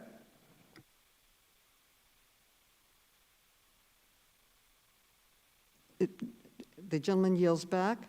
Does anyone else wish to comment on this legislation, on this amendment? Madam Chair? Mr. Jordan is now recognized. I support the gentleman's amendment. I think you got to view this in the larger context. The larger context is Democrats are trying to win this upcoming election after the election. Don't believe me? Look at Pennsylvania. Democrats have a lawsuit in Pennsylvania which says regarding absentee and mail-in ballots, you can fix errors after the ballot's been returned to the Board of Elections. Now, who ever heard of that? In Nevada, the Democrat legislature in Nevada said this regarding absentee ballots. Absentee ballots received up to 3 days after the election, even if you can't distinguish the postmark, will be counted. I mean, I thought you had to win elections on Election Day. I thought you had to go campaign before Election Day. We have elections on Election Day. You count the votes, and then you declare a winner. But that's not how the Democrats want it to work. And we need look no further than Chairwoman Maloney's primary election just a few months ago. 13,000 ballots had postmark problems. That's what the gentleman's amendment tries to clarify and make sure we're doing this fairly and securely. 13,000 in her election. You know how long it took? You know how long it took for Chairwoman Maloney to be declared the winner in her race? The election was June 23rd. She wasn't declared the winner until August 5th, 43 days later. Now, look, understand our law. We got an election on November 4th. On December 14th, the Electoral College meets. You know how many days it goes from November 4th? How many days from November 4th to December 14th when the Electoral College meets? 41 days. Wow. It took 43 for one congressional district. 43 for one congressional district in a primary, and we're talking about all these mail. This is the concern. And now when you have states saying you can fix your ballot after it's already been filled out, sent to the Board of Elections, you can fix errors, whatever that means, in Pennsylvania. That's what they're suing to try to do, Democrats. And Democrats in Nevada said 3 days after the election, if we get your ballot and, oh, we can't quite distinguish the postmark, we're going to count that too. So this is when I say Democrats are trying to win the election after the election, look at the evidence. That's what's so, and that's what so many Americans, I appreciate every amendment the gentleman from Kentucky has brought. I hope when we have the vote later today that every single one of them will be passed. He understands what the American people see. This is scary, the road the Democrats are trying to take us down. So scary. And this is one step we can do to help clean up and safeguard and make sure American elections are what they've always been. Safe, secure, fair, and we actually know who the winner is when the election happens, not days. You guys started this 3 weeks ago.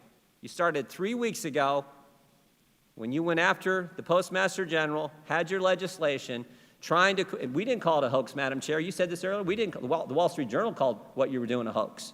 This whole thing you did.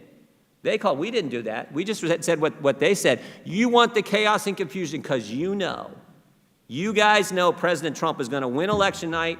He's going to be winning, but you want to count, you want to find, you want to keep finding, you want to keep looking for ballots after Election Day. And you know this happened because it took 43 days in your election. This is scary. This is a small step we can take to better safeguard what should be our sacred election process. With that, I hope we support the gentleman's amendment, and I will yield back. Will the gentleman yield? I will yield to the gentleman from Kentucky. Let me just say what it means if you don't support this amendment.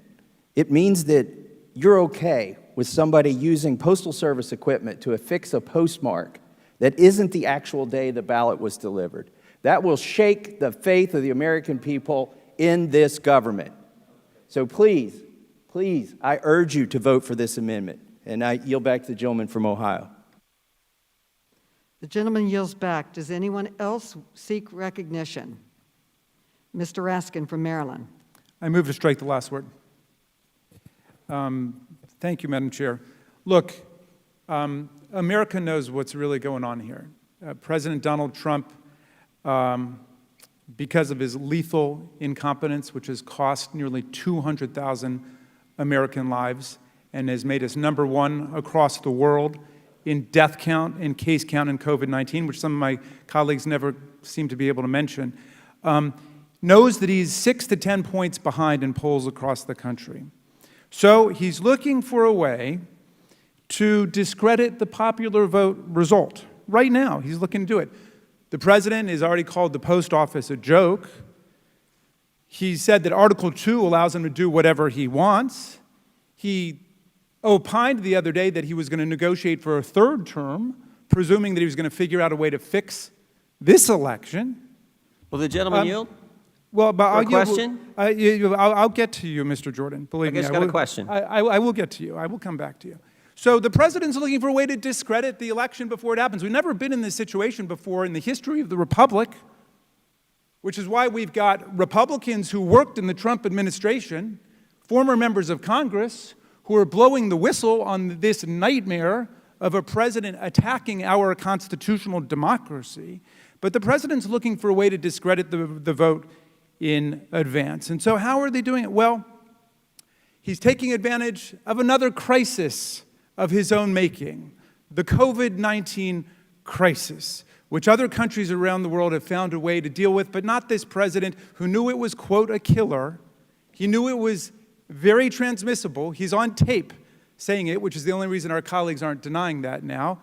And yet he proceeded to preside over the nightmare that is unfolded around the country. Can you imagine if Barack Obama were president right now, what these guys would be saying about a president overseeing the deaths of nearly 200,000 Americans, more than 6.5 million cases, and yet they have infinite reservoirs of outrage and indignation that they can summon up at the snap of a finger. It's impressive as hell to me to see that. But so here we are, and the president's trying to discredit the result in advance, and so how are they going to do it? Well, they can use the COVID-19 crisis because millions and millions of Americans who are in danger, according to the advice of the administration itself and the Center of Disease Control, are voting by mail.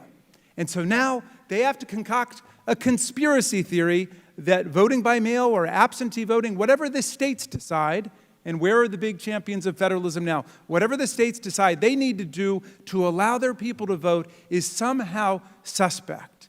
And they want to say, they want to block the ability to count votes in advance because that's what the Republican Party is doing all over the country. They don't want the votes by mail to be counted in advance. They don't want the absentee votes to be counted in advance. They don't want the early votes to be counted in advance. They want them to come afterwards. Then they're going to turn around and say those votes are invalid and illegitimate. And all because they think they have a prayer that they might be able to be in the lead on Election Day because the president has convinced enough of his supporters, don't worry about the masks and don't worry about social distancing and don't worry about being infected, whereas most Americans are terribly concerned about the transmission of this deadly disease that has killed hundreds of thousands of our people. So they've got the gall, they've got the temerity to say, we're going to cast a pall of suspicion over all of the ballots that are going to be counted after Election Day. And so, yes, this is another phony amendment chasing a problem that doesn't exist just to put the word forgery out there in the public to support this president who continues to undermine the basics of our constitutional republic. It's a shocking, startling situation that we're in. Is it okay to count ballots Now, received after Election Day with a non-distinguishable postmark? That's a simple okay, question. now That's a question. Okay, I'm very happy to entertain that question. Every state has a meticulous set of laws dealing with the counting of ballots. I thought my friend was a champion of federalism and trusted the states to do it. But no, Mr. Trump fears what the result is going to be on Election Day, and he fears what the result is going to be in the absentee ballots and the mail ballots and the early voting. And so they've got to try to discredit all of these different categories of counting. If there's a problem, let's deal with the problem. Let's not make problems up in order to scare people about the election. I yield back, Madam Chair. The gentleman yields back. Does anyone else seek recognition? Mr. Heiss is now recognized. Thank you, Madam Chair. I'd like to yield to Mr. Jordan. The gentleman did not answer my question. It's a simple question for any American, any Democrat, Republican, Independent, I don't care who you are. Should you be able to count ballots received after the Election Day if you can't distinguish the postmark? That's a pretty simple question. And we have Would the gentleman yield we for a have a question? state that's saying we're going to count ballots received up to 3 days after the Election Day, even if we can't distinguish the postmark. Would the gentleman yield for a question? And this is the context we're viewing Mr. Massey's amendment. Would the gentleman yield for a question? I have to run through Mr. Heiss, but I'll be happy to. As you know, we have a proud tradition in this country, going back to Carrington versus Rash, of making sure that overseas uniformed citizens get their ballots counted, despite the fact that it often takes a long time for our soldiers, our uniformed people to get their ballots in. Are you saying there's a problem with a ballot showing up several days late that's been sent by a military No, I'm service talking member? about the postmark, Okay, for goodness when you sake. say Of course we want our military ballots to be counted. Used to be Democrats were the ones, I think I have the time. Mr. Heiss has yielded to me. I think I have the time. Of course we want our military ballots, because that's not what the Nevada law talks about. It talks about citizens in Nevada mailing in their ballots being received 3 days after the election, and if they can't distinguish a postmark, they're still going to count them. That's the concern. Okay. And I cannot see why any Democrat would defend that, but obviously you are. I don't know the phrase you're using, distinguish the postmark. In order for something to be mailed, there must be a postmark on it, right? And so, of course, lots of ballots arrive after Election Day. That's been the entire history of absentee voting and mail-in balloting. There's not a date stamp because, look, we know this. We know this. 13,000 of them in Chairwoman Maloney's race alone. Are you saying that had her problems election is with the illegitimate? postmark date? Are Had you problems saying with the postmark? But, Mr. Jordan, are you saying that New York certified Ms. Maloney illegitimately as the No, I'm winner not saying in that this? at all. I'm saying What are there you was saying? a host of problems. Up to 13,000 ballots had signature and postmark problems. Yes, we well, want to you make know sure. what? I agree with that. And the way we try to deal with that problem is by getting money to the states. But your side has opposed that from the beginning. We asked for $4 billion to the state election administrators to improve election administration. We were only able to get $400 million. You continue to oppose it. If you agree to that today, let's go ahead and let's do it. Let's get money to the states so they can improve election. Real You simple. can't undermine the question election is, I think machinery the time and is ours. The question is real simple, Mr. Raskin. Should you be able to count ballots received after Election Day that aren't postmarked date stamped prior to the election? That's the simple question. And Democrats are trying, they sued in Wisconsin. Thank goodness that was not allowed. They are trying to allow that to happen. And all we're saying is we would think the Oversight Committee, which has jurisdiction over the post office, we would be united. This would be bipartisan. We would be opposed to counting ballots received after Election Day that don't have a date stamp postmark prior to election. You would think we could all agree on that, but obviously you guys can't, and you're suing in states, and Nevada is going to allow it.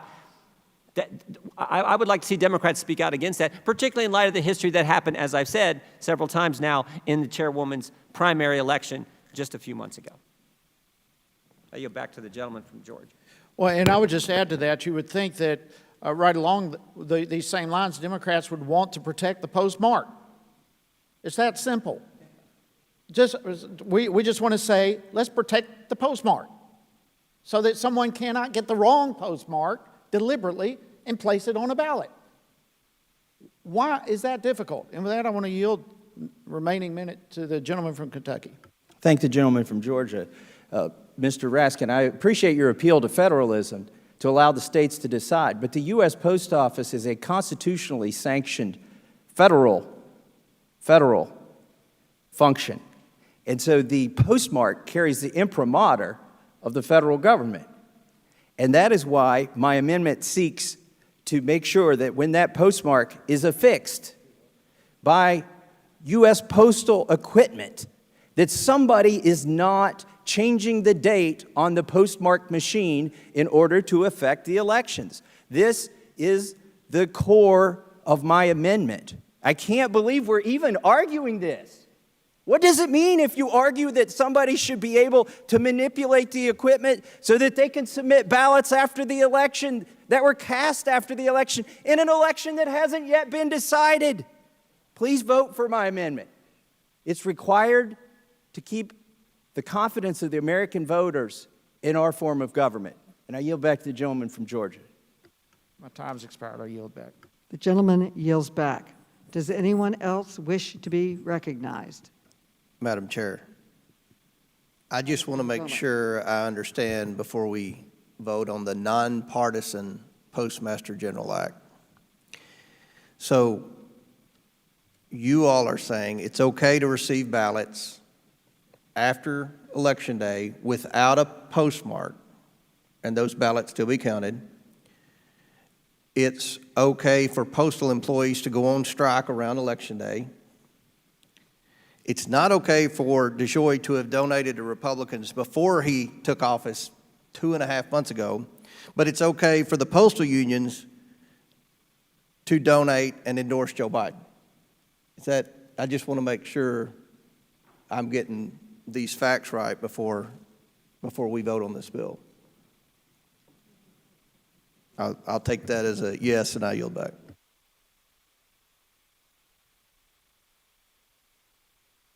The gentleman yields back. Does anyone else seek recognition? The chair recognizes herself. As Mr. Massey stated, forging a postmark is already a crime. And it's also a crime in general to tamper in any way, shape, or form with the mail. So this amendment is far outside the scope of the bill, and I oppose it. And as Mr. Raskin said so very clearly, election law is, at this point, determined by the states. So I urge a no vote on this amendment. And let's now move to a vote or a consideration. I'd like to see where people stand on this. The question now occurs on the amendment offered by the gentleman, Mr. Massey. All those in favor, say aye. Aye. All those opposed, say no. No. In the opinion of the chair, the noes have it, and the amendment is not adopted. Okay. We're now going to Does somebody else have an amendment? the next amendment.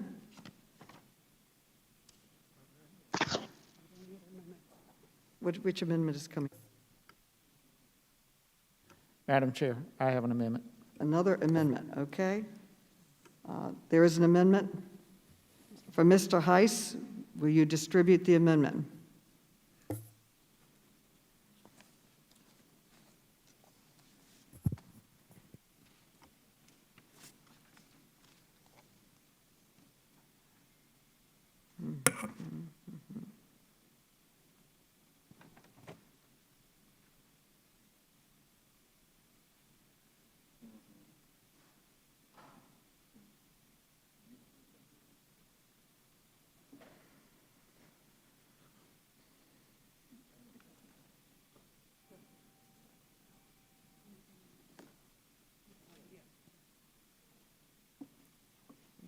Where are we now?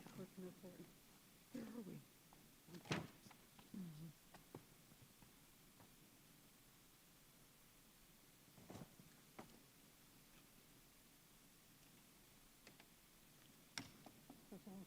Okay. And where's the amendment? Great.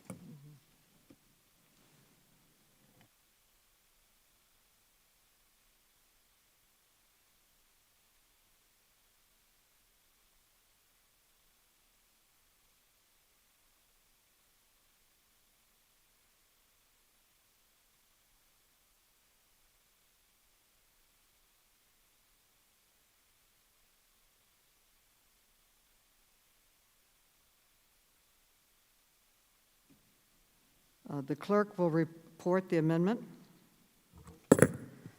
Amendment to H.R. 8109, offered by Mr. Heiss of Georgia. Without objection, the reading of the amendment is dispensed with. The gentleman is recognized to explain his amendment. Thank you, Madam Chair. Quite frankly, prior to this markup, I felt strongly that we were all committed to the sanctity of the ballot box and seeing that as paramount. I am seriously beginning to question that just with the what already is happening, as the ranking member mentioned.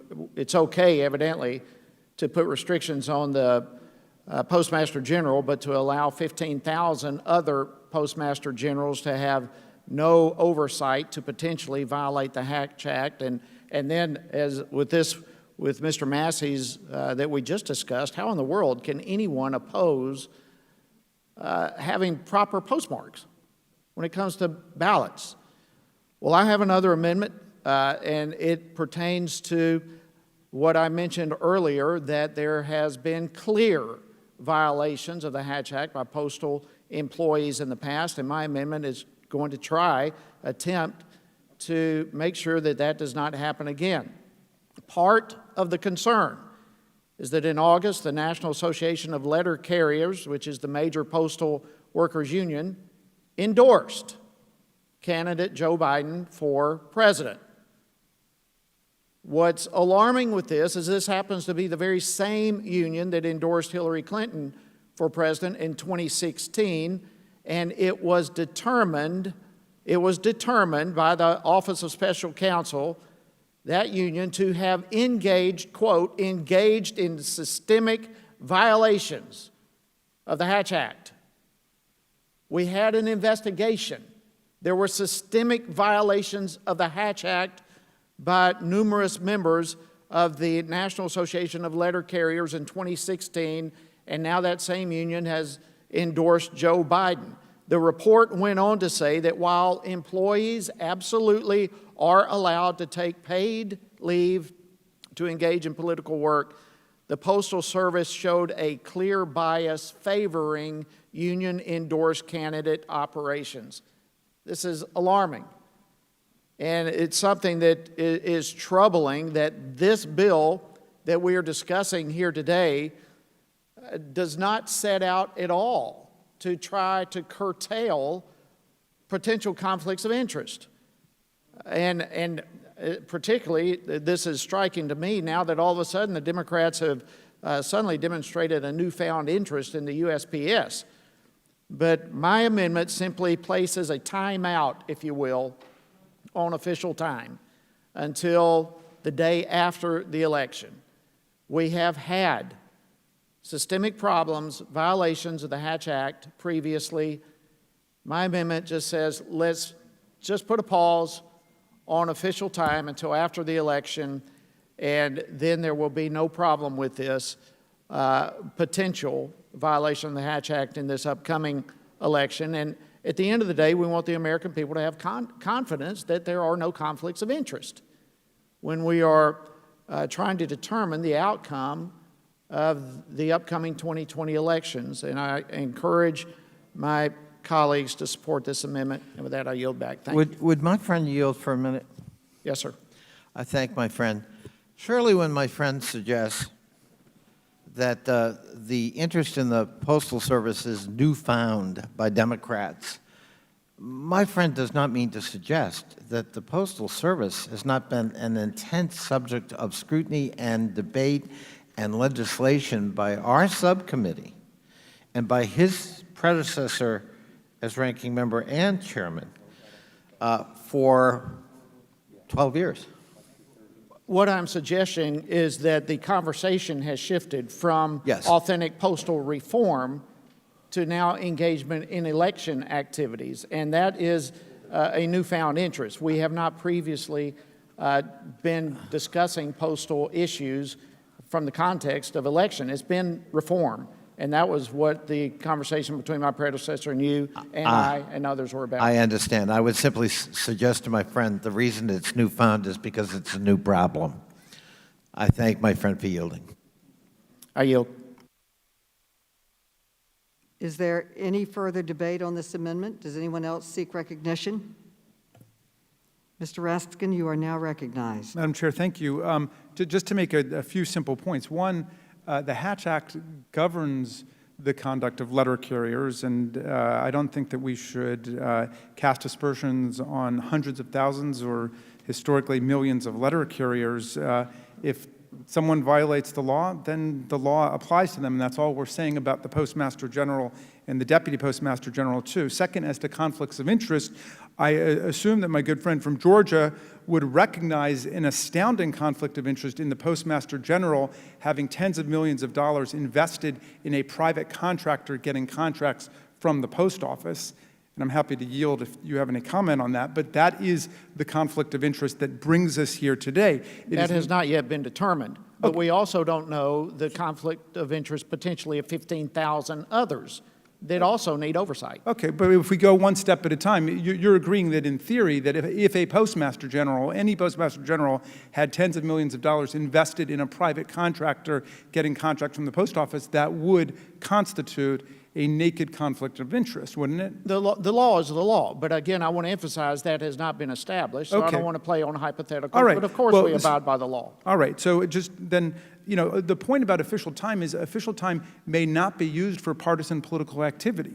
So I think that takes care of it, and that should satisfy the gentleman's concerns. Would the gentleman Yes, yield? and I'm happy to yield to my friend from Virginia. So the gentleman from Georgia actually described the situation as systemic violations of the Hatch Act by employees of the Postal Service.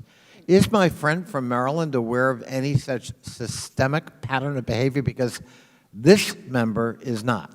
No, I have not. In fact, the fact that the post office is held in such high regard by the American people, I think you cited a figure that 91% of Americans give it a positive thumbs-up approval rating, demonstrates that all of the legislation that we've done to purge the post office of partisan political activity has worked to make it an instrument of the American people in an effective way. Would the gentleman And yield that's for what a this legislation is clarification? about today. Would the And gentleman yield for a clarification? if my friend would further yield, Yes, I will. I would just say, we're in a pandemic.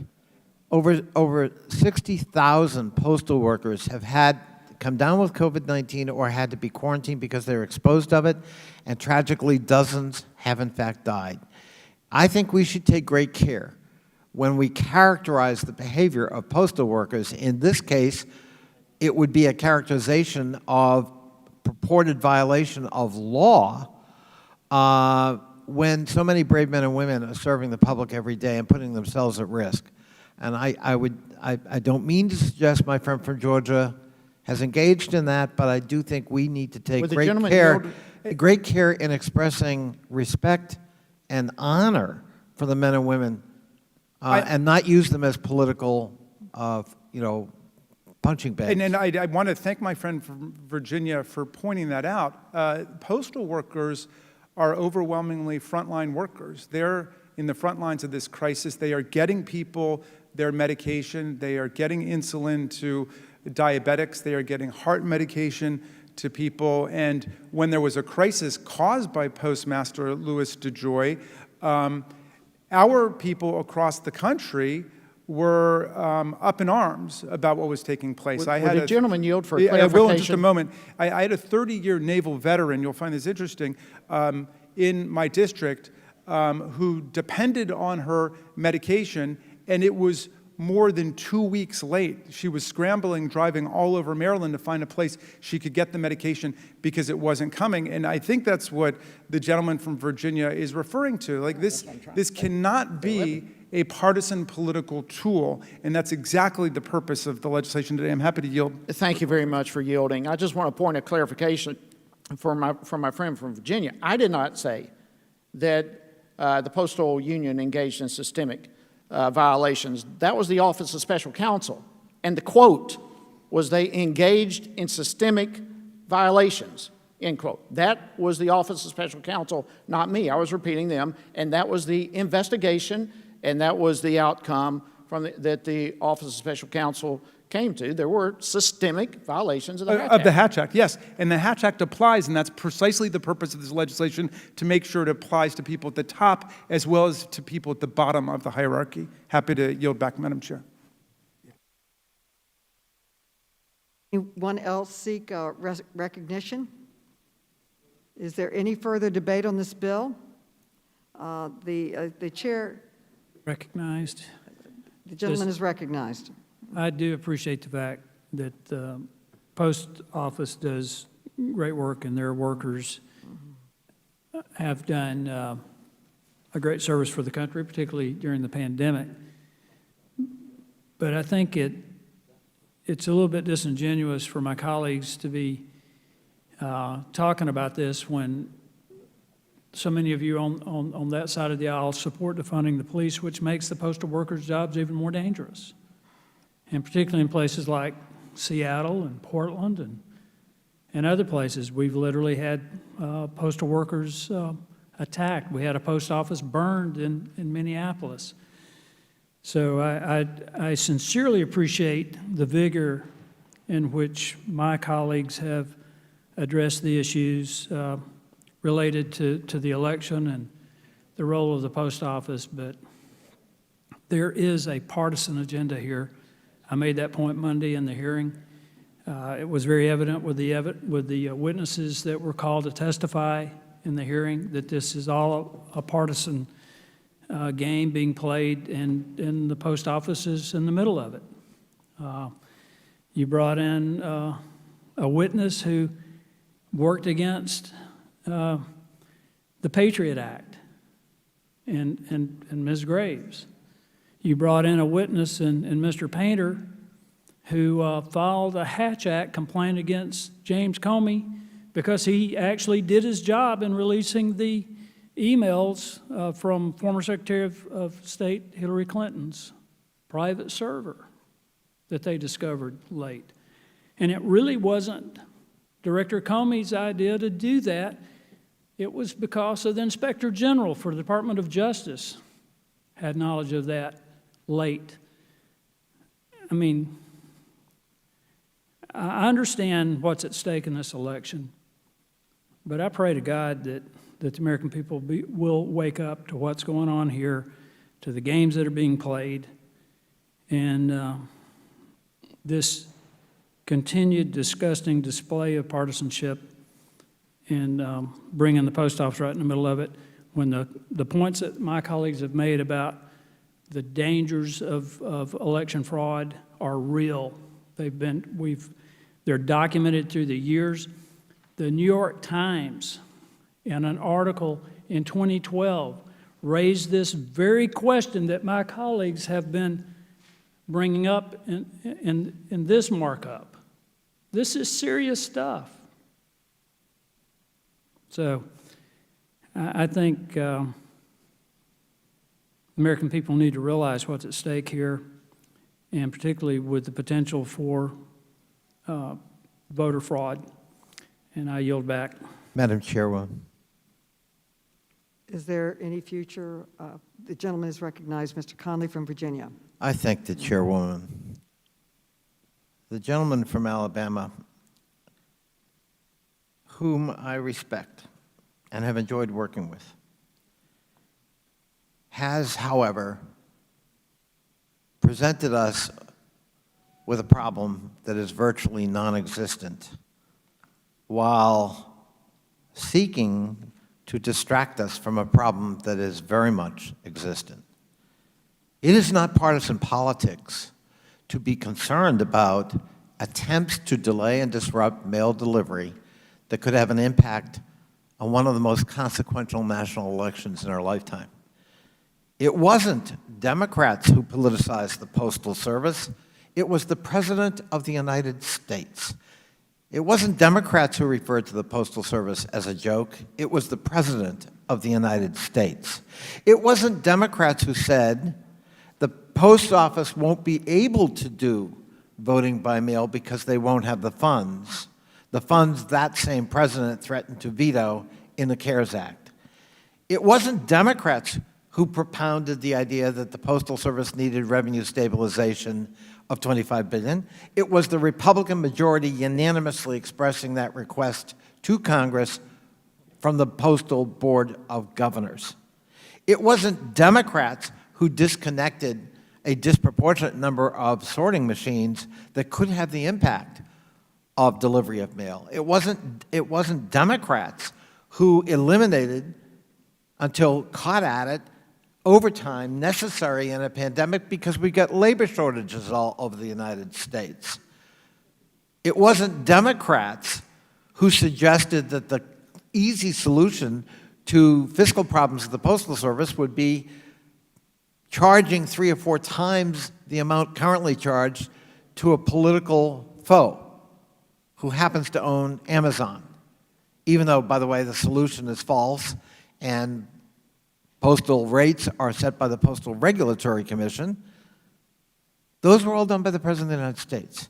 So if you're looking for somebody who has politicized the postal office or attempted to, look no further than the Oval Office of the White House. And yeah, we're defending that Postal Service, and we're defending the integrity of the election. It's not about fraud, which every major independent analysis has shown is virtually non-existent in America. The biggest problem in America is people being able to vote, I would say to my friend from My Alabama. friend yield. In a minute. 40% of Americans did not vote in the last presidential election. That's the problem. And so anything that could interrupt the ability of those people to vote, we think, and I would hope you would think, given the history of our respective states, is the #1 priority as we face an election. That voter suppression has to stop. Efforts to interrupt people's ability to cast a vote and cast it readily, easily, has to stop. That's our priority in a democracy, not chasing the phantom of voter fraud. I would yield to my friend. I thank the gentleman, and I do consider the gentleman a friend. I was asked yesterday about relationships with Democrats, my colleagues across the aisle, and I mentioned my friend specifically because I genuinely appreciate and like you, and I do appreciate the way you... And I feel the same, Mr. Palmer. And I know that. We have an excellent relationship, and I enjoy it, honestly. And I appreciate the way you've responded in an articulate manner, but it is still from your perspective. And with all due respect to my friend, this was not an issue raised by the president. This issue pre-existed the Trump administration. We have had issues with mail ballots for a long time, again, citing the New York Times article about the problems with voter fraud and mail-in ballots. And in regard to the sorting machines, as I raised the issue in the hearing on Monday, under the previous administration, and it was under a Postmaster General who was still in that position from the Bush administration, there was a proposal to shut 3,700 post offices. There were dozens of postal sorting facilities, not machines, that were closed.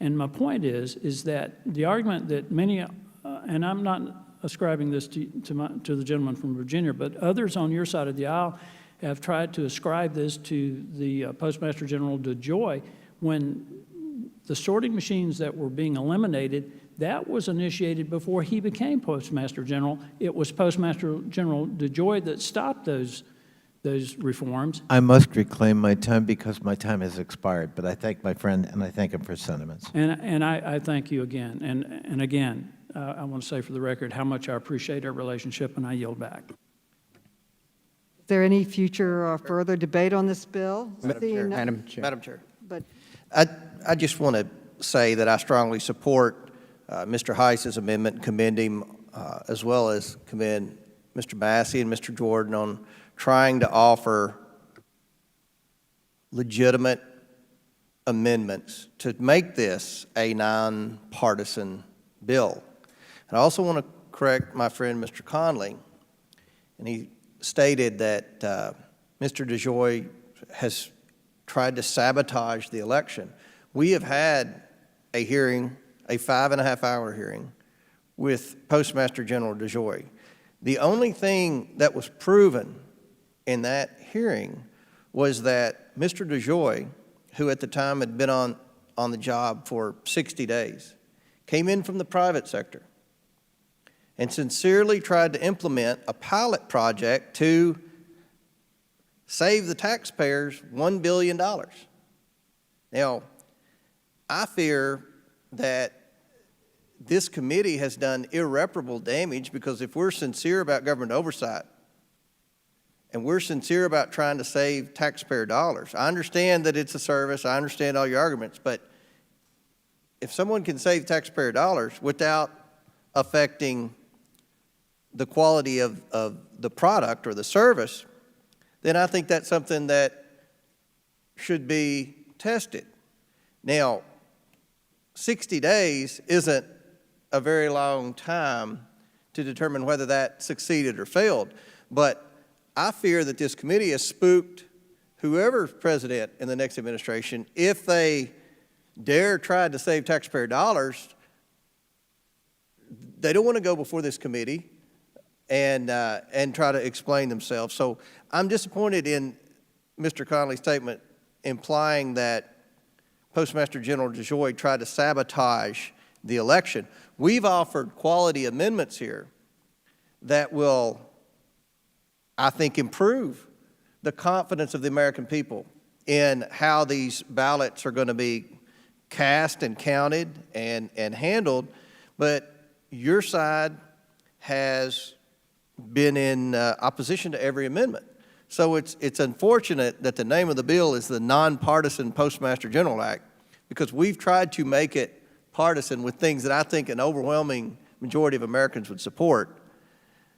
And in each instance, every time a speaker on the Democrat side of the aisle has commented, it's turned into bashing the president in some form or fashion, which takes us back to the genesis of this whole deal with the post office. It's another baseless conspiracy theory to try to embarrass the president right before an election. So I'm disappointed in how this bill has been debated. I, again, support Mr. Heiss's amendment, and I encourage my friends on the other side of the aisle to support the amendment.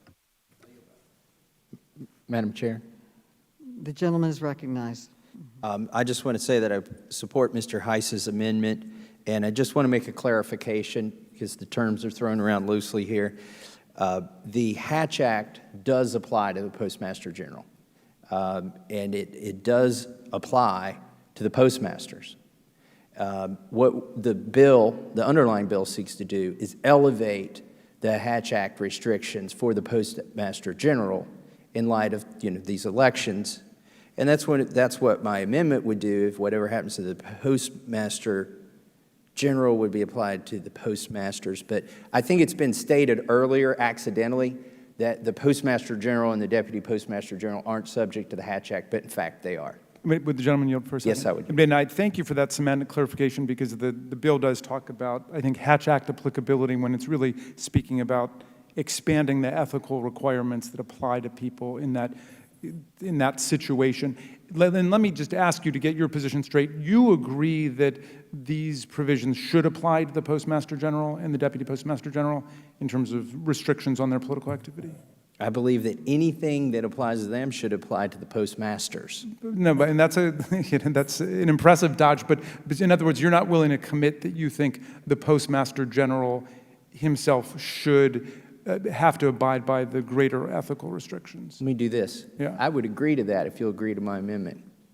Well, the only thing with your amendment, I mean, I thought about your amendment, and in principle, it's fine with me. It's just that I don't know that there's any problem that it's responding to. In other words, is there some report about the postmasters out there?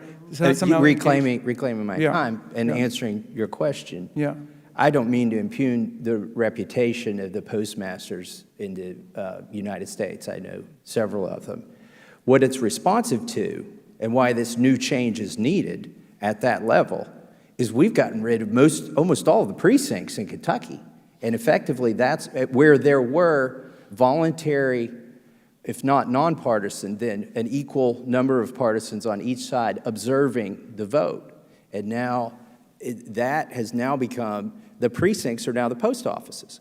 So I think we need a heightened level of nonpartisanship from the postmasters there. And I yield back. Gentleman yields back. Is there any further discussion on the amendment? The chair recognizes herself. This amendment is a clear attack on collective bargaining rights and outside of the scope of the bill. I urge a no vote on the amendment. The bill is about removing politics from the Postal Service. It has nothing to do with Republicans or Democrats. It would apply equally regardless of political affiliation. This particular amendment is way outside the scope, and we are responding to allegations that have been well documented in the newspapers and reports and all kinds of documents that have come into our office. I urge a no vote on this amendment. The question now Madam Chair, occurs on the Madam amendment Chairman. offered by the gentleman Madam Chair, from all of the, Madam Chair, I just have a couple of UC requests, if I can. yes. Thank you very much.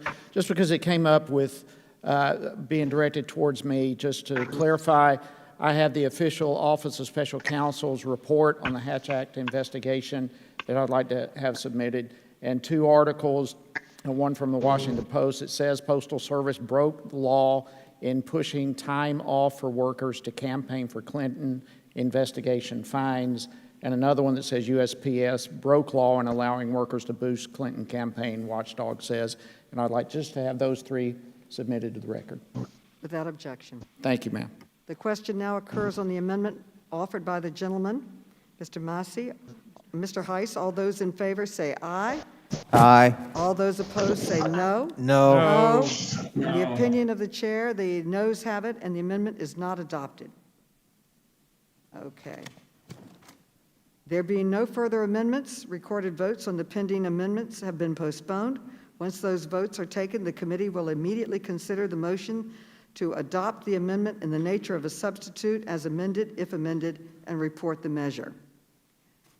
Now we are moving to H.R. 5901, the H.R. 7496, the COVID Prepare Act. Wait, 5901, it's 5901. It's 5901, okay. It's 7496. Yeah, it's 7496, the COVID Prepare Act. Okay, we now call up 7496, The COVID Prepare Act. the COVID Prepare Act. The clerk will report the resolution, which was distributed electronically in advance. H.R. 7496, COVID Prepare Act. Without objection, the bill is considered read and open to amendment at any point. The chair recognizes herself to offer an amendment in the nature of a substitute. Copies of the amendment have already been electronically distributed to members. The clerk will report the amendment. Amendment in the nature of a substitute to H.R. 7496, offered by Ms. Maloney of New York. Without objection, the amendment is considered read and will serve as a base text for the purposes of amendment. I recognize myself to speak briefly about this legislation. I want to thank Representative Brad Schneider and John Katko for their strong bipartisan work on this good government bill, which has earned it the endorsement of the Problem Solvers Caucus. I know every colleague in this room, both in person and participating remotely, would agree that the last 6 months have been a nightmare. We hope that the worst is behind us, but we must be planning for the possibility that it is not. Given this uncertainty, it is more urgent than ever that federal agencies prioritize a planning process that ensures the responsible stewardship of taxpayer dollars and an unwavering commitment to achieving this mission. This legislation would require each federal agency to submit to Congress an initial action plan for addressing and managing any resurgence in coronavirus cases. To maximize readiness, the plan would draw on what has been learned since the onset of the coronavirus crisis, as well as from previous presidentially declared emergencies. It would include agency priorities for preparing for and responding to a coronavirus resurgence, measurable goals and timelines for each priority, and plans for addressing challenges, issuing guidance, and consulting with stakeholders, including Congress and the public, while working remotely. Most importantly, the bill would require agencies to provide a quarterly progress report on those priorities providing a mechanism for transparency and oversight. I urge my colleagues to support this bipartisan bill. I now yield to Ranking Member Comer for his comments. Thank you, Madam Chair. H.R. 7496, the COVID Prepare Act, is a well-intentioned bill, but it is a solution in search of a problem. The bill requires ongoing reporting by every agency on dealing with the COVID-19 resurgence. The bill sponsors presume there will be a resurgence, but discounts the work agencies have already done to date to combat COVID-19 across the country. While it might not seem onerous, these types of reporting requirements certainly divert resources away from meaningful efforts to fight the continually present coronavirus. That is not to say we have not made progress fighting this pandemic. Thanks to President Trump's leadership, we continue to see strong progress in the fight against coronavirus. This momentum should not be hindered by this bill. Cabinet secretaries and agency leadership are constantly evaluating COVID conditions and making real-time adjustments to ensure the safety of employees and the American public. We need to give them the flexibility to respond in real time as our knowledge of COVID continues to change each day. Let's look at the specific requirements in this bill. The first report would be due 30 days after enactment, and subsequent reports would be required every quarter. This bill would redirect valuable agency resources even as we are still fighting this pandemic. While I, along with many Americans, are extremely hopeful that the FDA will be announcing a safe and effective vaccine in the next few months, thanks to Operation Warp Speed, we still need our agencies to be fully focused on handling the pandemic we now face. America is still working to recover from the devastating shutdowns, still fighting to develop a vaccine, figuring out how to school our children, and still learning about this novel coronavirus disease. Thanks to President Trump's leadership, the federal agencies have been able to respond to an unprecedented scale of emergency declarations. At every turn, the administration's effort to fight the coronavirus are targeted by Democrats. We must end these partisan games and ensure our federal agencies have the resources they need without overburdening them with reporting requirements. We need our agencies to be focused on the present so we can stop this virus. I yield back. The gentleman yields back. Does anyone else seek recognition?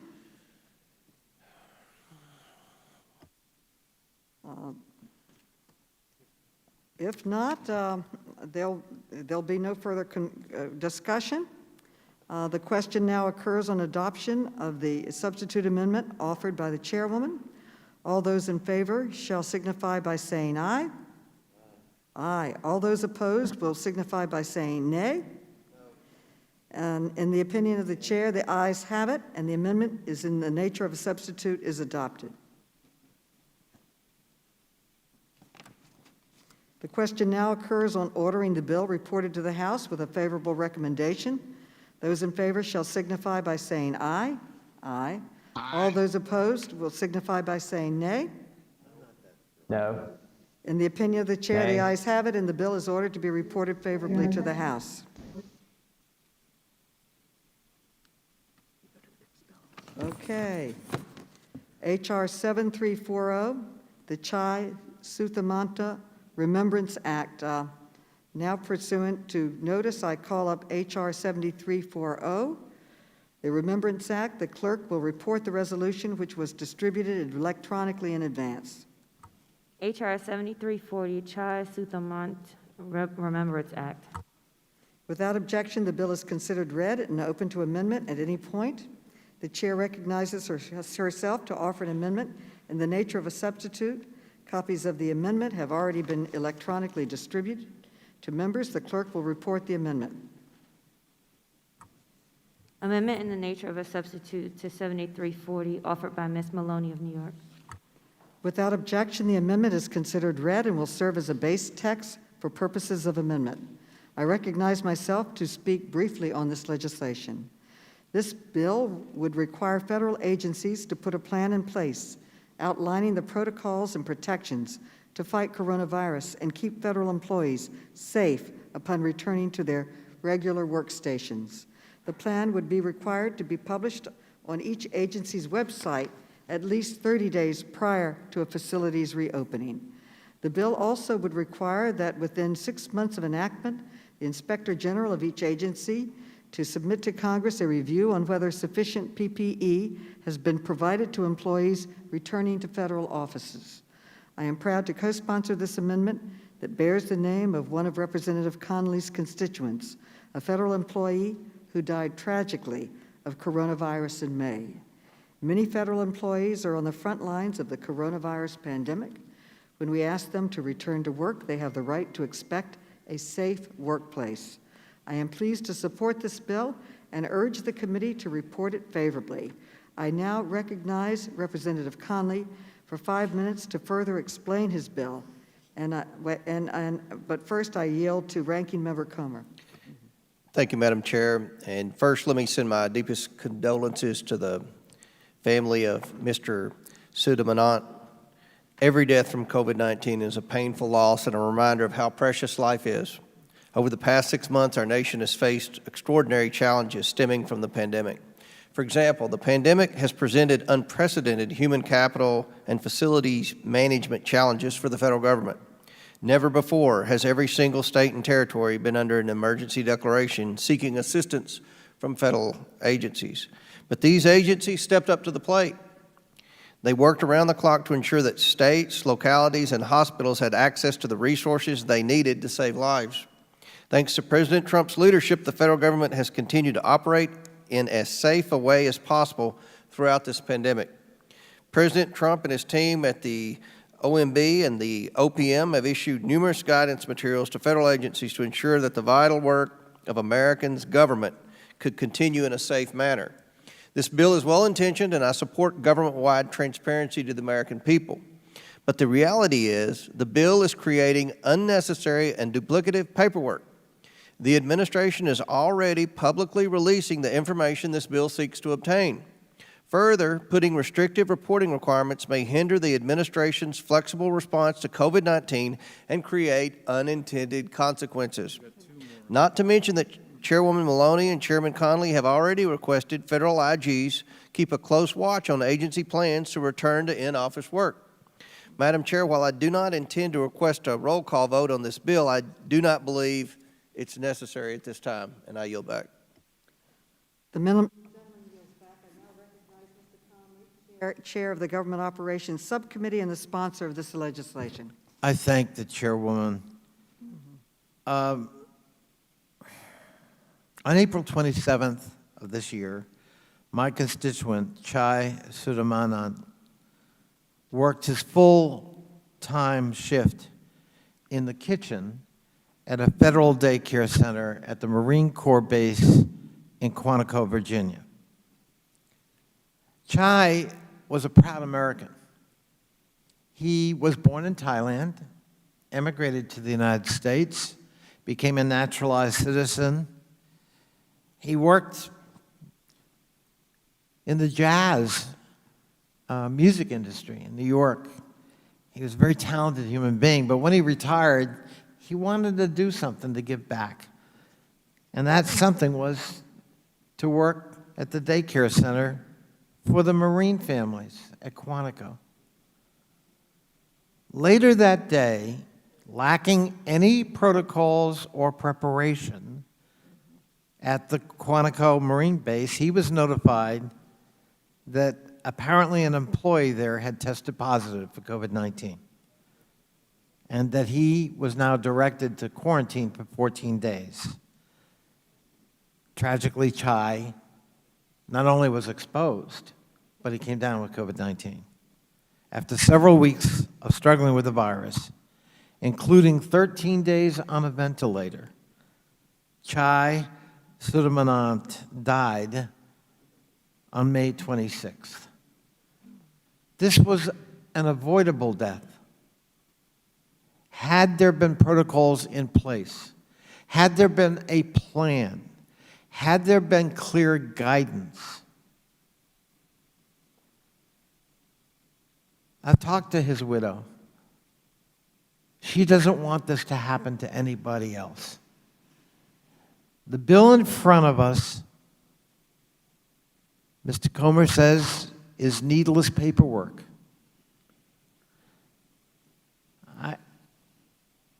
I think that would come across as awfully callous to the family of Chai, and to especially his widow and his co-workers, because there was no plan then.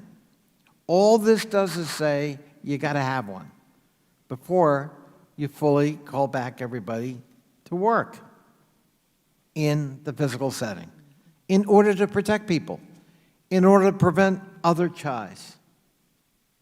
I represent the third largest number of federal employees in the United States of any congressional district.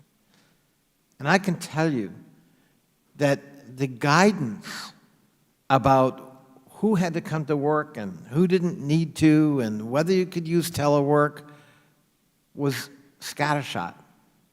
I can tell you that in many workplaces, people were expected to bring their own PPE because it wasn't available in the workplace. Look around you here. We got gloves for people and masks for people. We've got strict protocols. We've got Lysol wipes. We disinfect chairs when somebody leaves. We've got protocols. We've got rules. Those rules and protocols were not uniformly in place in the federal government. And I will tell my friend from Kentucky that the guidance issued about reopening and calling people back to the physical workplace issued by OPM is anything but clear. This is not designed to add a bureaucratic layer. This is designed to save lives. This is designed to protect the people who serve the American people, our constituents. That's all we're trying to do. You got to have a plan in place before you can do that. If you got a plan in place and it clearly protects people, have at it. And I wrote this bill after I heard Chai's story. And I know my friend from Kentucky would care if anyone in his district went through what Chai went through. And I know my friend cares about my constituent. So I urge my friends on the other side of the aisle to look at this bill, not through any kind of political lens. This is about protecting human lives. And that's my motivation. And that's what I promised Chai's widow I would do. I am fulfilling that pledge today, and I hope you'll join me. With that, I yield back. The gentleman yields back. Who seeks recognition? Seeing no one asking for it, there being no further discussion, the question now occurs on adoption of the substitute amendment offered by the chairwoman. All those in favor shall signify by saying aye. Aye. Aye. All those opposed shall signify by saying nay. In the opinion of the chair, the ayes have it, and the amendment in the nature of a substitute is adopted. The question now occurs on ordering the bill reported to the House with a favorable recommendation. Those in favor shall signify by saying aye. Aye. Aye. All those opposed shall signify by saying nay. In the opinion of the chair, the ayes have it, and the bill is ordered to be reported favorably to the House.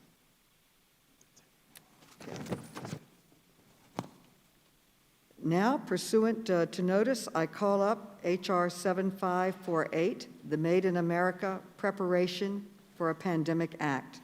The clerk will report the resolution, which was distributed electronically in advance. H.R. 7548, the Made in America Transparency Act. Without objection, the bill is considered read and open to amendment at any point. The chair recognizes herself to offer an amendment in the nature of a substitute. Copies of the amendment have already been electronically distributed to members. The clerk will report the amendment. Amendment in the nature of a substitute to H.R. 7548, offered by Ms. Maloney of New York. Without objection, the amendment is considered read and will serve as a base text for purposes of amendment. I recognize myself to speak briefly about this legislation. This legislation is very personal to me. It comes from the experiences that we confronted in New York during the early outbreaks of the coronavirus, where we did not have enough PPE to provide it to our professionals to protect themselves and their patients. And it was horrible. We could not procure it in America. We could not procure it abroad. In my district, people were reduced to wearing garbage bags into the hospitals to take care of patients. A surgeon in California described it as being a war with no ammo, end quote.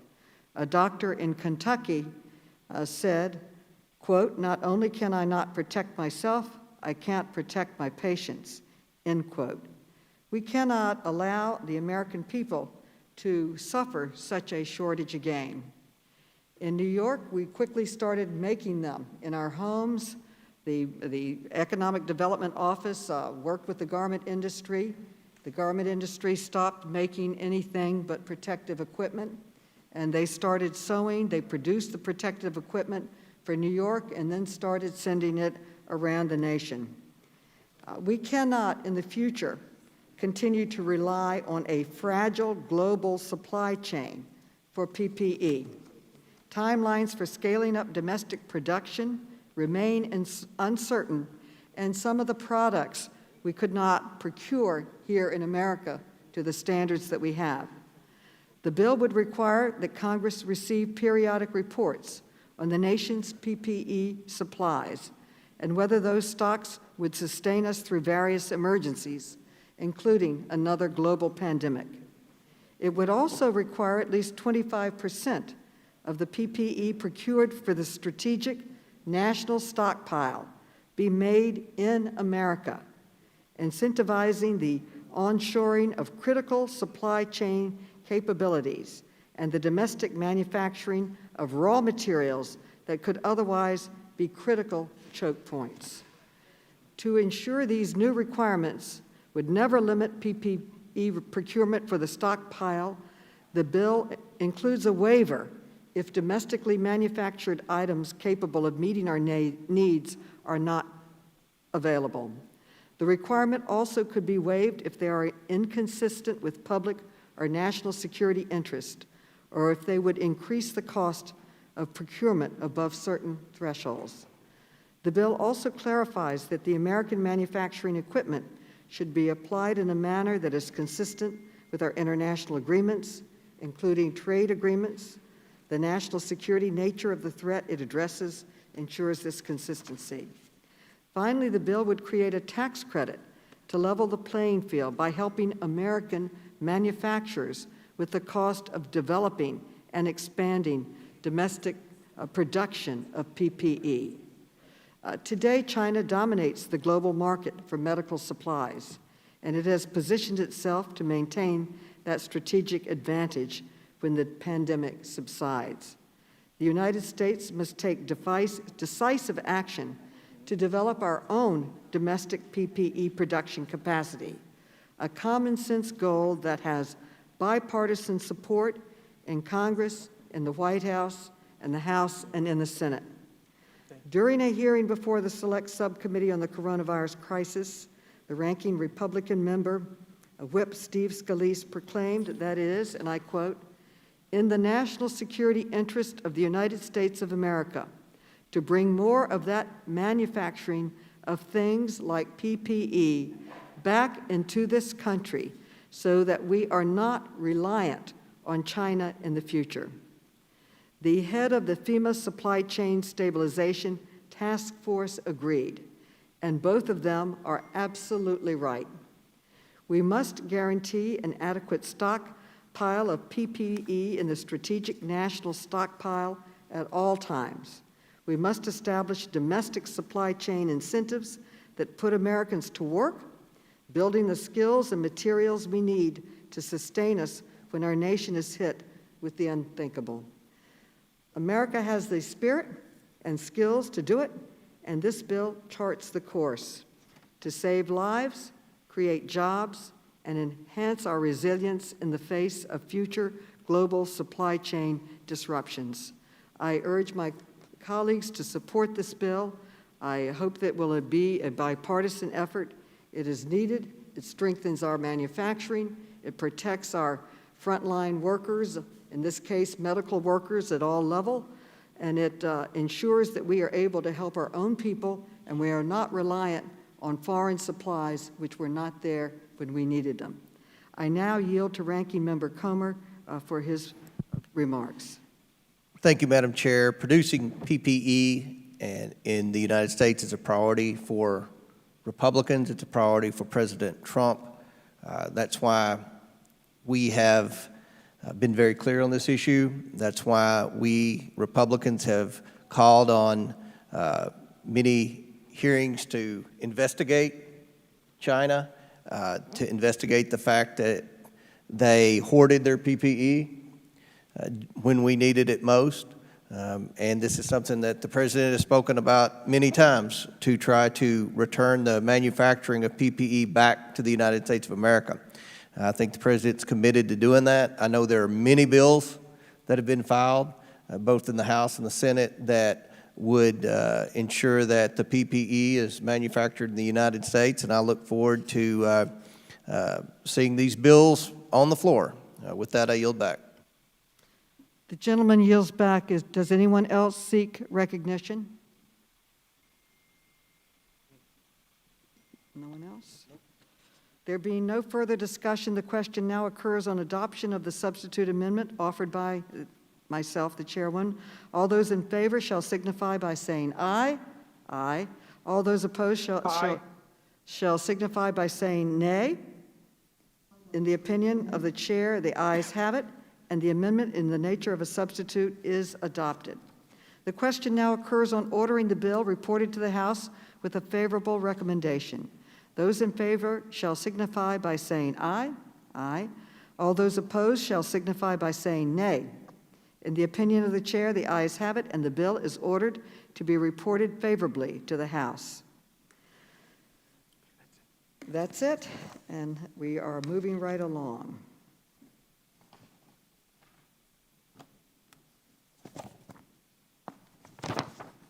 Now, pursuant to notice, I call up H.R. 7107, the Periodically Listing Updates to Management Act.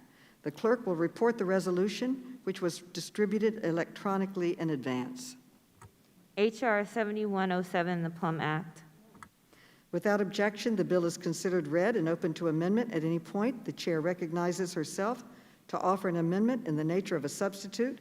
Copies of the amendment have already been electronically distributed to members. The clerk will report the amendment. Amendment in the nature of a substitute to H.R. 7107, offered by Ms. Maloney of New York. Without objection, the amendment is considered read and will serve as a base text for purposes of amendment. I recognize myself to speak briefly about this legislation. I introduced the Periodically Listing Update to Management Act of 2020, or the Plum Act, with Chairman Conley, Representative Sarbanes, to increase the transparency and accountability of senior leaders in the executive branch. The Plum Act would require the Office of Personnel Management to maintain a current publicly available directory of senior government leaders online. Currently, a comprehensive list of positions appointed by the President is available only once every 4 years in a publication referred to as the Plum Book. The Plum Book provides only a snapshot in time and does not reflect changes that occur between publications. As a result, current information about senior administration officials is often outdated and difficult to find. The Plum Act would implement recommendations made by the Government Accountability Office and the Administrative Conference of the United States. The Plum Act would modernize the current publication of the Plum Book and align it with modern data standards. The Senate Homeland Security and Government Affairs Committee approved a similar bill, and the Plum Act was strongly endorsed by a bipartisan group of 20 civil society organizations. The American public has a right to know who is making policy decisions in the executive branch. The Plum Act would improve government transparency, modernize the way government does business, and bring the Plum Book into the 21st century. I now yield to Ranking Member Comer for his comments. Thank you, Madam Chair. Every 4 years, going back to 1942, listing all political appointees has been posted at the end of the President's term. This list provides insight into the over 9,000 positions within the federal government that are not competitive. It includes a title, name of employee, and their pay scale, and provides transparency into the positions held by Washington's decision makers. In short, it attempted to wade through the swamp. This sounds great, and when it used appropriately, it is. But I believe this bill goes beyond the original intention of the Plum Book, and there are potential consequences that we should, at the very least, have considered in a hearing on the bill before it was brought to a markup. This bill would provide a constantly updating tracking tool in the form of a website listing every political appointee in an administration. I worry about the consequences of such a website, especially when I consider the action of activists who so disagree with an administration's policy that they protest and block access to federal employees' homes. And this is not far-fetched, Madam Chair. This has happened in the past several weeks to witnesses appearing before this very committee. We should have the chance to hear from expert witnesses about whether a website like this could dissuade highly talented individuals from wanting to join the government. Furthermore, as written, the bill misses some vitally important things. First, it doesn't establish an exception for national security positions we would not want our adversaries knowing about. Second, it does not ban the publication of forensic, sensitive personal information or an official's direct contact information. Without these protections, this new website could evolve into a tool to target our leaders for further targeted harassment. I appreciate what the Chairwoman is attempting to do here, but it falls short. Further, I have to ask the Chairwoman of her plans to request at the next, when the Plum Bill be published. By common practice, it should be this committee's turn to initiate that process. I cannot support this sweeping bill in the current political environment, certainly without a hearing before this committee. So I encourage a no vote, and I yield back. The gentleman yields back. The chair recognizes herself. The committee staff has been working with your staff since December on this bill, and this bill is basically about transparency and modernizing an existing publication that is woefully outdated. Do you really believe the names and positions of appointees should be kept secret? Is that good government? And would you feel the same if we had a different administration? Chairman Johnson agreed this bill is worth advancing, and I agree. The American public has a right to know who is making policy decisions in the executive branch.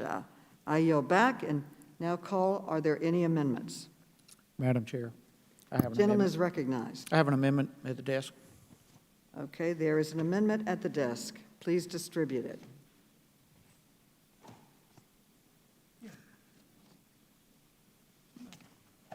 Okay.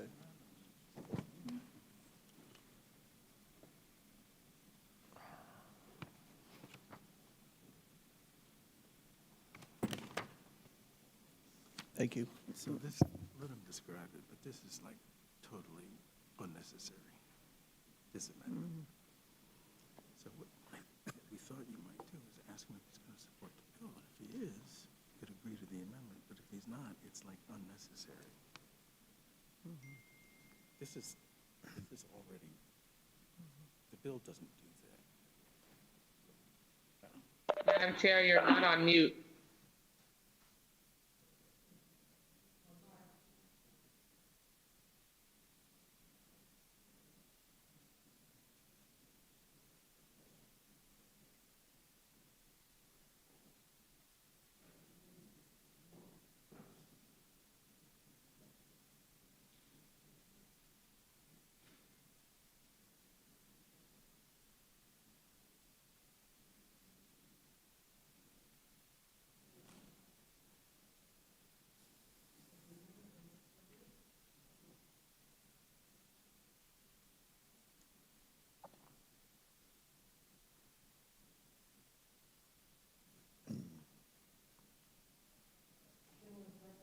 The gentleman is recognized to explain his amendment. Thank you, Madam Chair. The issue here is not knowing who these individuals are. The issue of concern is having too much personal information about these individuals being made public. And the bill, as it currently is, does not have any explicit exemption from publication for all federal employees as it relates to personal contact information, forensic information, phone numbers, social security numbers, and a host of other things could potentially be made public. And as currently written, this bill could allow for some of that personal information to be made public. And I think especially in the climate that we are living today, that ought to raise some concerns. I think it's always best if we can explicitly exempt certain data disclosures on the forefront. And so that's what this amendment is seeking to do. The current iteration of the Plum Book does not do this. And with all the doxing and different things that we are watching occur these days, I just think it could be potentially problematic for us not to have something in this bill that forbids certain personal information from being made public. Just over the last few months, we've seen this be a problem, and there are numerous examples, whether we're talking about Antifa rioters attacking federal employees at their homes, or so whether we're dealing with rioters, whether we're dealing with who knows who, just to safeguard individuals, and particularly in this case federal employees, from having personal information made public that is not needed to be made public, I think is a wise move for us to take. That's what this amendment would do, and I would ask support, and I yield back. The gentleman yields back. I recognize myself for the purpose of asking you a question. Do you, Mr. Heiss, intend to support the Plum Act? We'll see how this amendment goes. I certainly will not support it without this amendment. Well, if you're going to There are support... parts of it I like, there's parts of it that I don't like. Well, This will certainly make it better, I'll put it that way. Well, if you're going to support the Plum Act, then I will accept it. I don't think it's necessary, but if you're not going to support it, then I'm going to oppose it. So it's that simple. So I wanted to know if you're going to support it or not. I did not have intention to support it. I was intending to improve it, though, just for protection of federal employees. Frankly, I think whether I support it or not should not be the factor as to whether or not we are going to protect federal employees from having their private information be made public. And so I'm just trying to make this bill better and more protective of federal employees. Reclaiming my time, I oppose this amendment because it's unnecessary. The bill will not call for agencies to report personally identifiable information or contact information, such as a physical address or email or phone number. That is not part of the Plum Act. And I yield. Is there future further conversation or speakers on this amendment? The gentleman from Kentucky is recognized. Madam Chair, I support the gentleman from Georgia's amendment. First of all, I think we should have a committee hearing on this to see if it does, in fact, place our federal employees in danger. As we've all seen on the news over the last several weeks, there have been a massive number of riots and destruction and fear in major cities governed by Democrat mayors and Democrat governors right now. And I just think that we should make sure that there are no unintended consequences and we're not putting anyone in danger here by publishing this information, and that we're not dissuading anyone from coming to work for the federal government. So I think that this should be heard in committee. We should have some expert witnesses testify on this, and we should wait until these mayors get law and order established in places like Portland and Seattle and Chicago and Louisville, Kentucky, before we vote on this. I yield back. Yields back. Does anyone else wish to be recognized? There being no further discussion, the question now occurs on adoption of the substitute amendment. On the adoption of the amendment. On the Hyde Amendment. Okay. All of those in favor shall signify by saying aye. All those opposed shall signify by saying no. Nay. No. In the opinion of the chair, the nays have it. Okay. And then we'll move on. The question now occurs on ordering the bill reported to the House with a favorable recommendation. No. All those, Now, the question now occurs on adoption of substitute. okay, the question. Okay, are there any further amendments?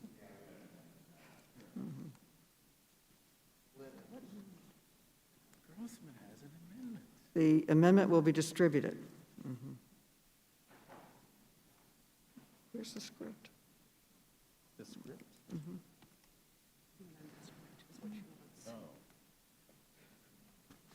For purpose.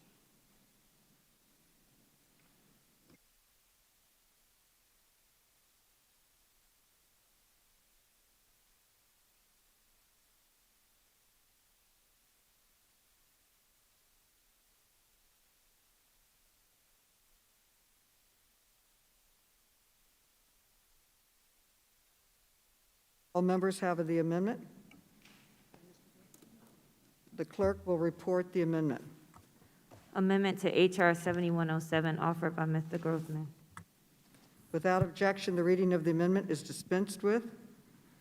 The gentleman is recognized to explain his amendment. Yep. The bill as drafted doesn't provide a specific exemption for the public publication from public publication for national security sensitive positions.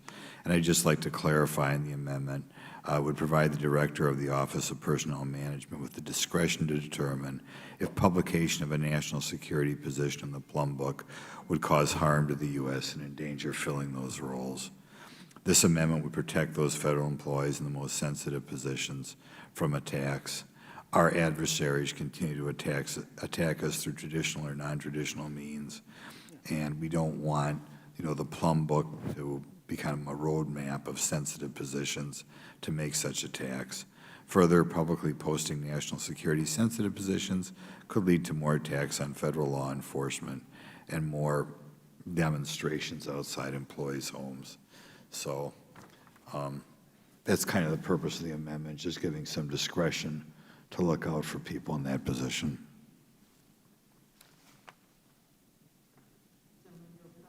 Sure, we'll yield back. The chair recognizes herself. The bill does not need an exemption for sensitive or national security positions. Existing exemptions under FOIA already permit an agency to withhold personnel and similar information that would constitute a clearly unwarranted invasion of personal privacy.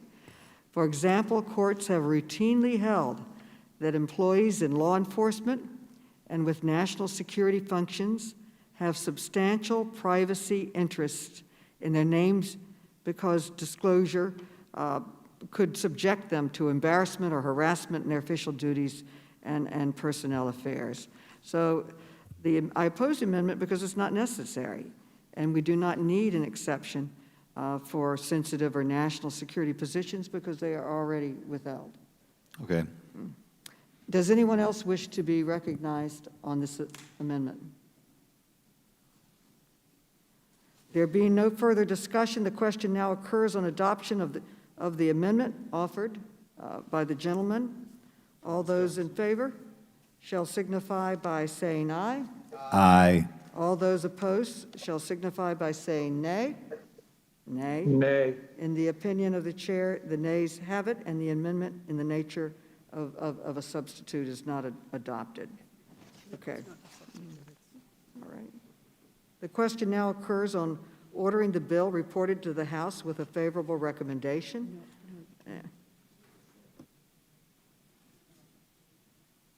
Why don't they just voice vote it rather than drag all these people back?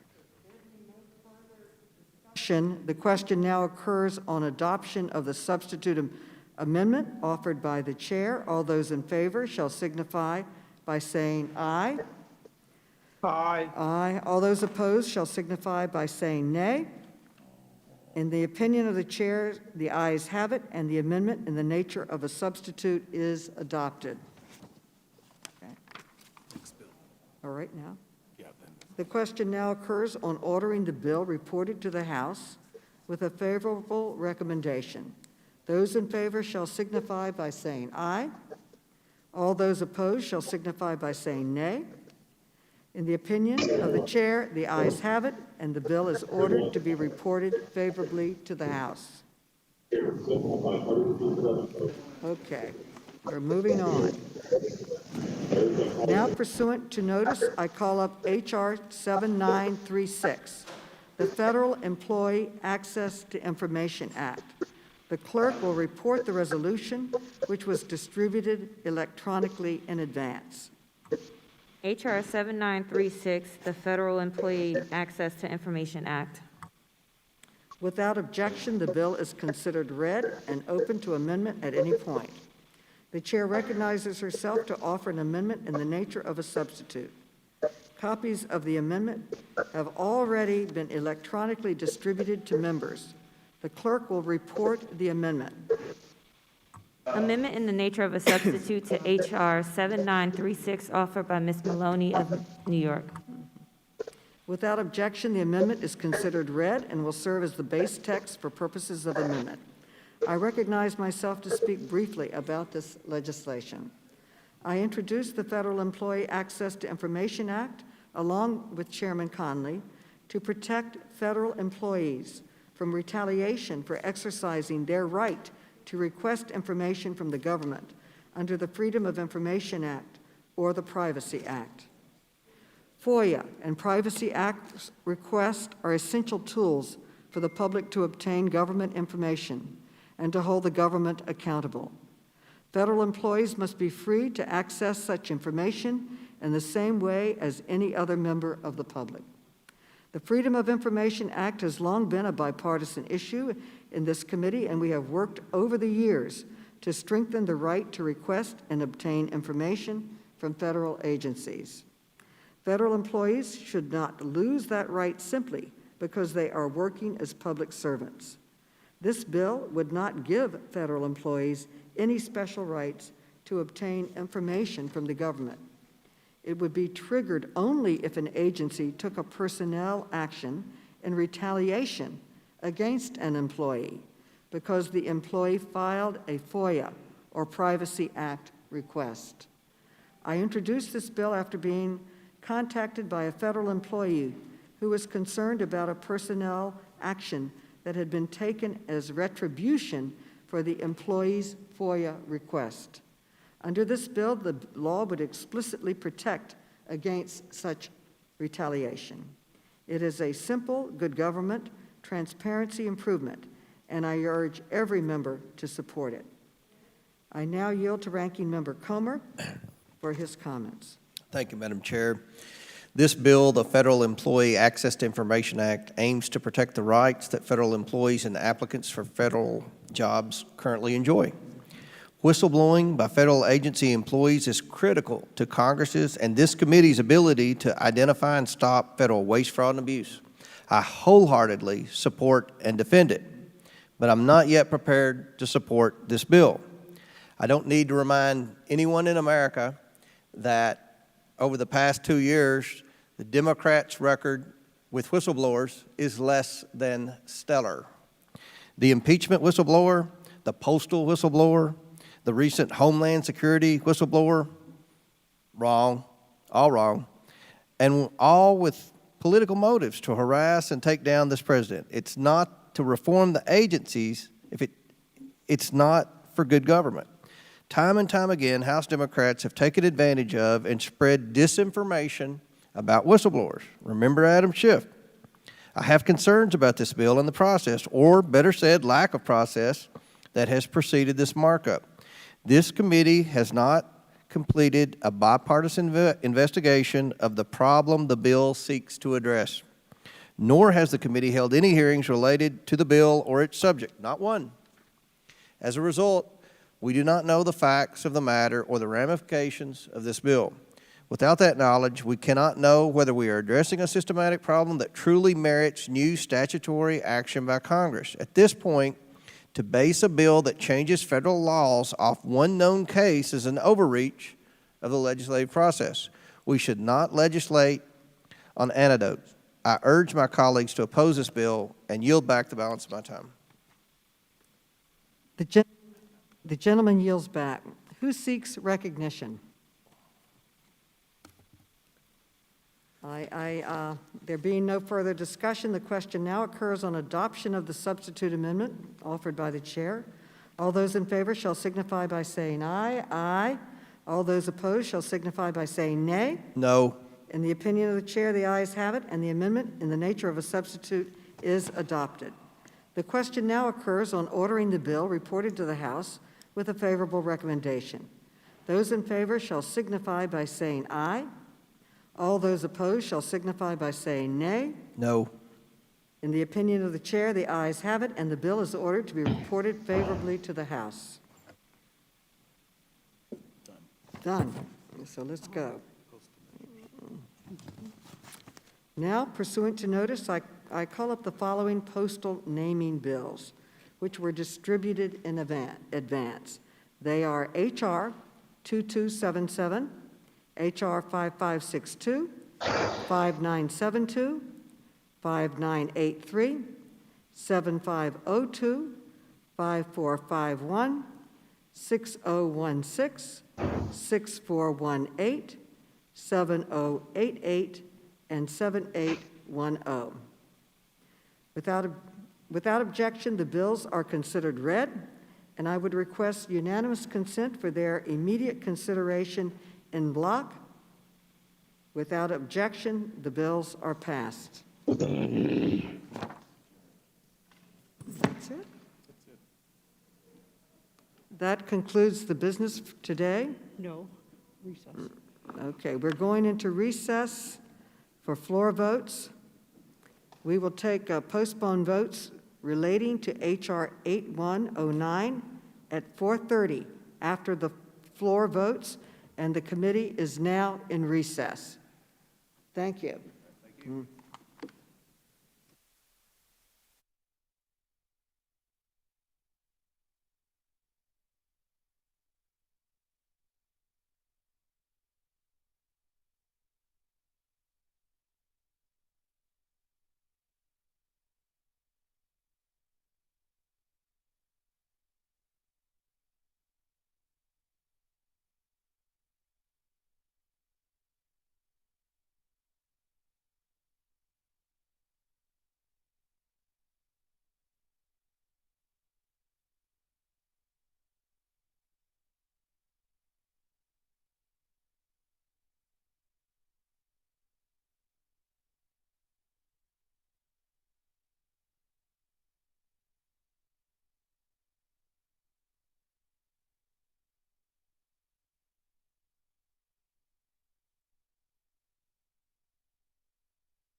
other votes which will be offered by voice.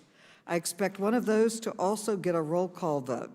Since this is the first vote we are taking remotely, I will go over the process.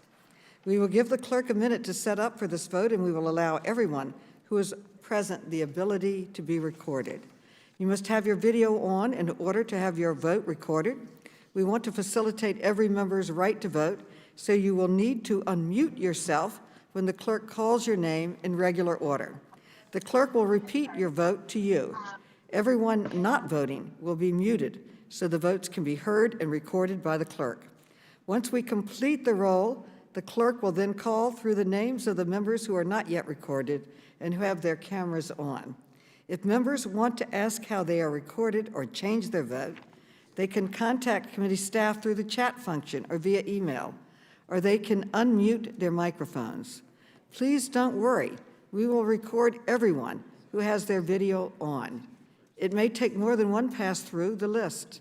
When we get to the voice votes, members may unmute themselves, but they will be remuted if they forget to do so. Now we will begin the first vote. The question now occurs on the first Massey Amendment, number 16, which previously failed by voice vote. The clerk will call the roll. Ms. Norton.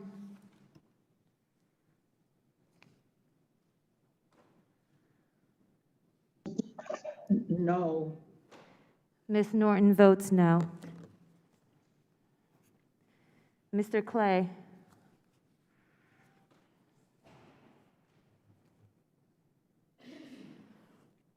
Mr. Lynch.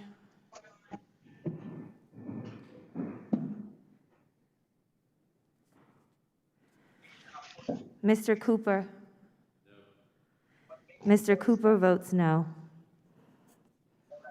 Mr. Connolly. Mr. Krishnamurthy.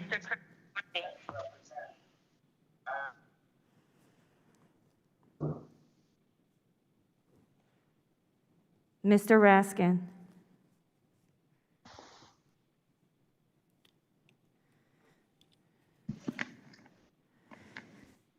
Mr. Ruda. No. Mr. Ruda votes no. Mr. Khanna. No. No. Mr. Khanna votes no. Mr. Mfume. Go ahead, Madam Speaker. Thank you for the opportunity to again say a few words here. Ms. Wasserman Schultz.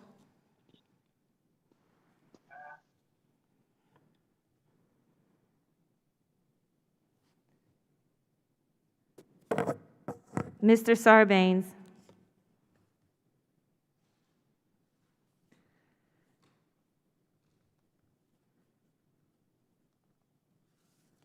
Mr. Welch. No. No. Mr. Welch votes no. Ms. Spear. And values-based decision-making. I'm very Ms. Kelly. Beer votes no. one way we can expand the committee. Ms. Kelly. That's the way to expand all of our committees. And so I would hope that as we are inspired by the greatness of Mr. DeSagne. we would No. Mr. DeSagne votes no. get more seats so we can have more representation. Ms. Lawrence. And I thank both Donna Shalema No. Ms. Lawrence votes no. for his. Ms. Plaskett. Plaskett votes no. Ms. Plaskett votes no. Mr. Gomez. No. Mr. Gomez votes no. Ms. Ocasio-Cortez.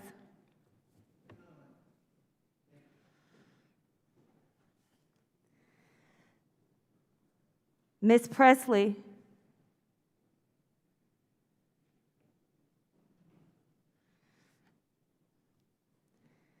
Ms. Talib.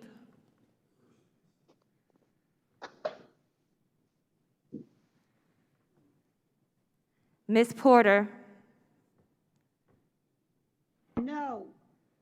Ms. Porter votes no.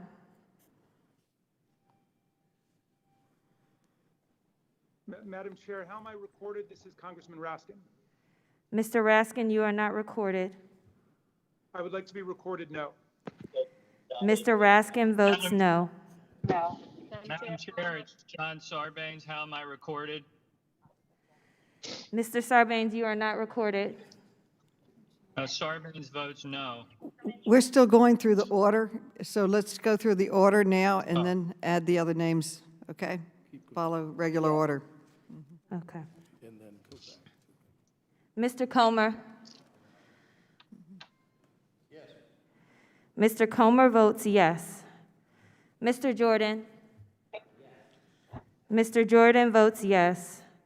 Mr. Gosar. Yes. Mr. Gosar votes yes. Ms. Fox. Yes. Ms. Fox votes yes. Mr. Massey. Yes. Mr. Massey votes yes. Mr. Heiss. Mr. Heiss votes yes. Mr. Grothman. Mr. Grothman votes yes. Mr. Palmer. Mr. Palmer votes yes. Mr. Cloud. Yes. Where is he? Yes. Oh, Mr. Cloud votes yes. Mr. Gibbs. Mr. Gibbs votes yes. Mr. Higgins. Yes. Mr. Higgins votes yes. Mr. Norman. Yes. Mr. Norman votes yes.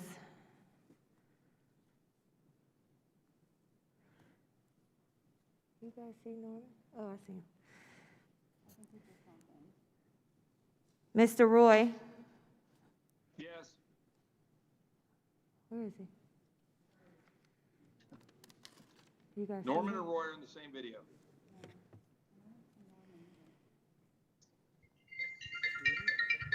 I don't see him. Miss Miller. No, Norman and Roy were on the same video.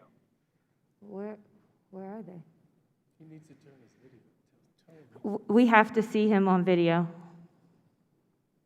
They're both right here.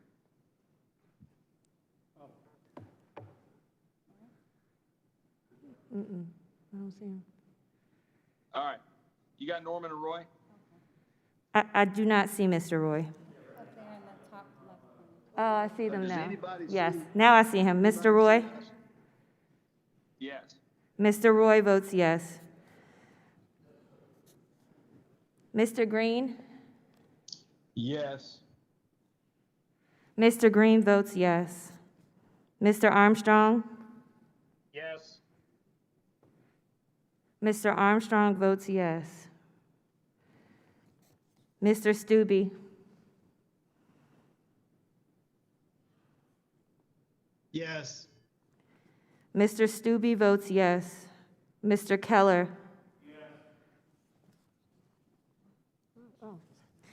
Mr. Keller votes yes. The clerk will call members who are not recorded. Yeah. Miss Maloney? Miss Maloney votes no. Mr. Clay? Mr. Lynch? Mr. Lynch votes no. Mr. Lynch votes no. Mr. Connolly? Nay. Mr. Connolly votes no. Mr. Krishnamurthy? No. No. Mr. Krishnamurthy votes no. Mr. Mfume?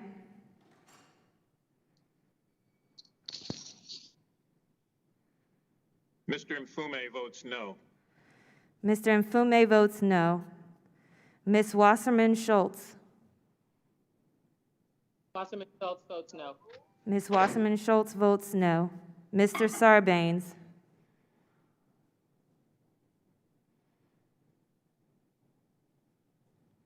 Mr. Sarbanes votes no. Mr. Sarbanes votes no. Ms. Spear? Spear votes no. Ms. Spear votes no. Ms. Kelly? Ms. Kelly votes no. Ms. Kelly votes no. Ms. Ocasio-Cortez? Ms. Presley? Ms. Tlaib?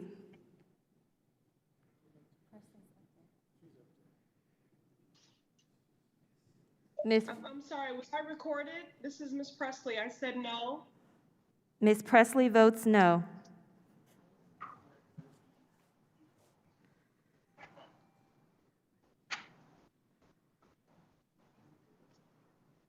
Madam Chairwoman, just an inquiry.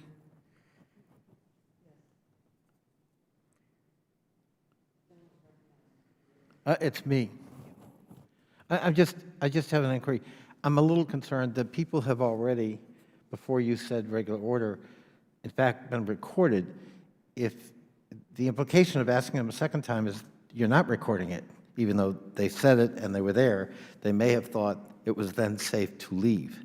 So I want to make sure that if somebody, in fact, met the rules by being visible, that their vote is counted the first time. It's not required that you do it a second time.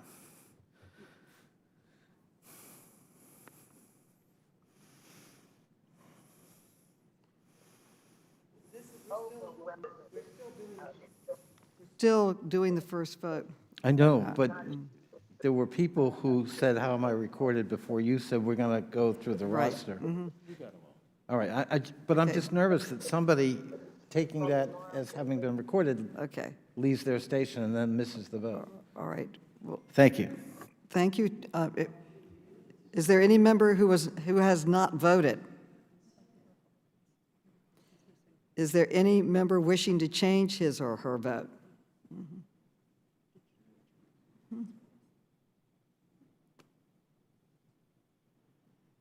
If not, the clerk will report the vote. On this vote, we have 18 yeas and 21 noes. The amendment is not agreed to, and the motion to reconsider is laid on the table. The question now occurs on the second Massey Amendment, number 17, which previously failed by voice vote. The clerk will call the roll. Ms. Norton? No. Ms. Norton votes no. Mr. Clay? Mr. Lynch? Mr. Lynch votes no. Mr. Lynch votes no. Mr. Cooper? Mr. Cooper votes no. Mr. Connolly? Nay. Mr. Connolly votes no. Mr. Krishnamurthy? No. No. Mr. Krishnamurthy votes no. Mr. Raskin? No. Mr. Raskin votes no. Mr. Ruda? Congressman Ruda votes no. Mr. Ruda votes no. Mr. Khanna? No. Mr. Khanna votes no. Mr. Mfume? Mr. Mfume votes no. Mr. Mfume votes no. Ms. Wasserman Schultz? Wasserman Schultz votes no. Ms. Wasserman Schultz votes no. Mr. Sarbanes? Sarbanes votes no. I don't see him on video. Mr. Sarbanes, you have to have your video on. I'm right here. Okay, there he is. Mr. Welch? Sarbanes votes no. Mr. Sarbanes votes no. Mr. Welch? No. Mr. Welch votes no. Ms. Spear? Yes. Ms. Spear, I'm back. Ms. Spear,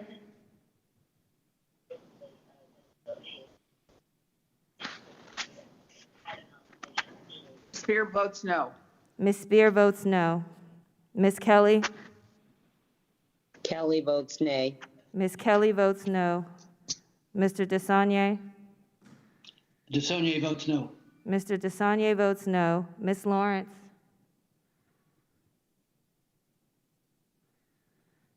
Ms. Lawrence, Lawrence vote no.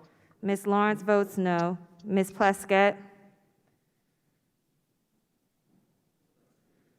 Plaskett votes nay.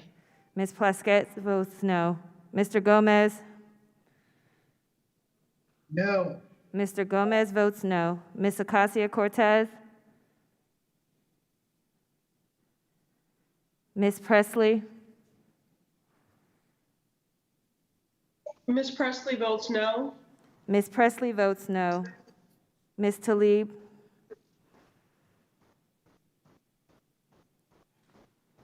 Ms. Porter, No. Ms. Porter votes no. Mr. Comer, Mr. Comer votes yes. Mr. Jordan, Mr. Jordan votes yes. Mr. Gosar, Mr. Gosar votes yes. Ms. Fox, Ms. Fox votes yes. Mr. Massey, Yes. Mr. Massey votes yes. Mr. Heiss, Mr. Heiss votes yes. Mr. Grothman? Mr. Grothman votes no. He said yes. Did she say? Yes. Mr. Grothman votes yes. Mr. Palmer? Yes. Mr. Palmer votes yes. Mr. Cloud? Yes. Mr. Cloud votes yes. Mr. Gibbs? Mr. Gibbs votes yes. Mr. Higgins? He's up there. I see. Mr. Higgins? Mr. Norman? Yes. Mr. Norman votes yes. Mr. Roy? Yes. Mr. Roy votes yes. Ms. Miller? Yes. Ms. Miller votes yes. Mr. Green? Yes. Mr. Green votes yes. Mr. Armstrong? Yes. Mr. Armstrong votes yes. Mr. Stube? Yes. Mr. Stube votes yes. Mr. Keller? Mr. Keller votes yes.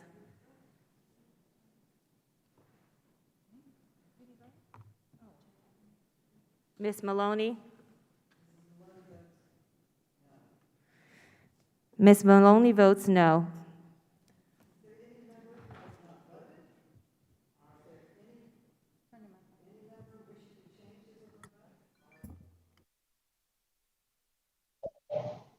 Chairwoman, I would like to vote. Ms. Tlaib? Votes no. Ms. Tlaib votes no.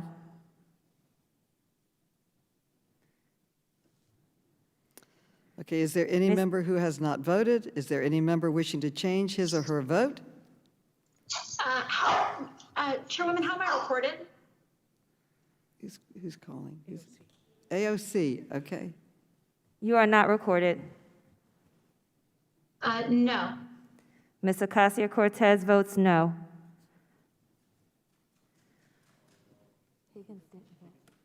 Higgins. Mr. Higgins?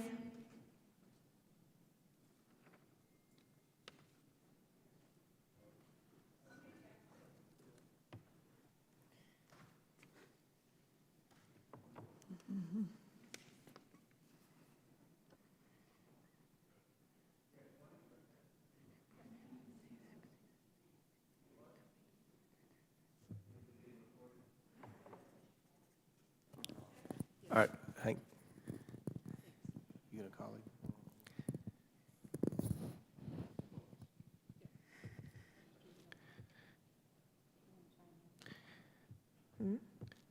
Clay Higgins. Clay. Clay, they didn't get your vote. Can you hit unmute?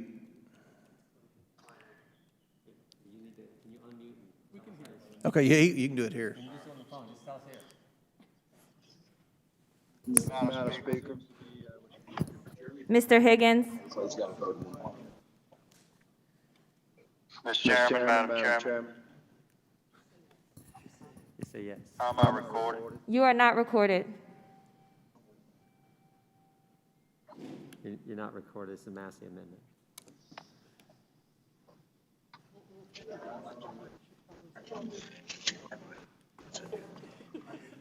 Madam Speaker or staff, if I'm not recorded, I vote yes. Mr. Higgins votes yes.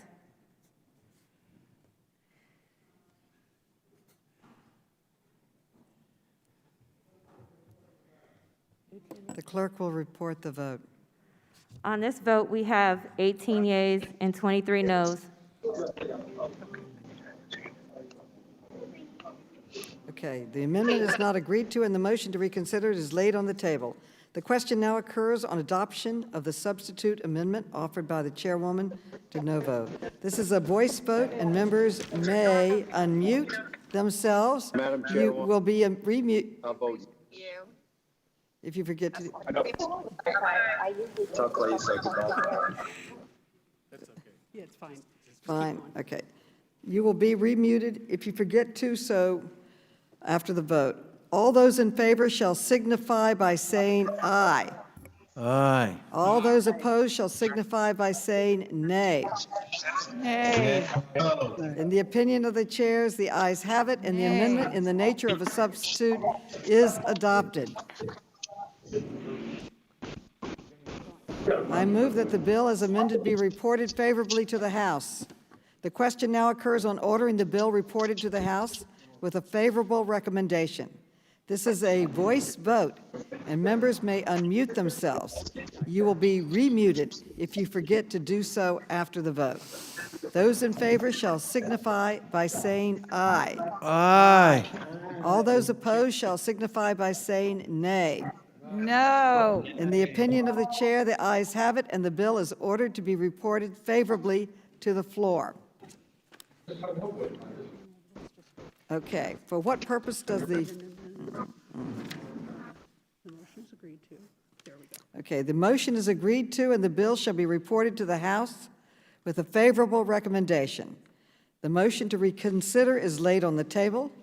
Staff are authorized to make technical and conforming changes. I want to thank all of my colleagues. The business of the committee is concluded, and we are adjourned.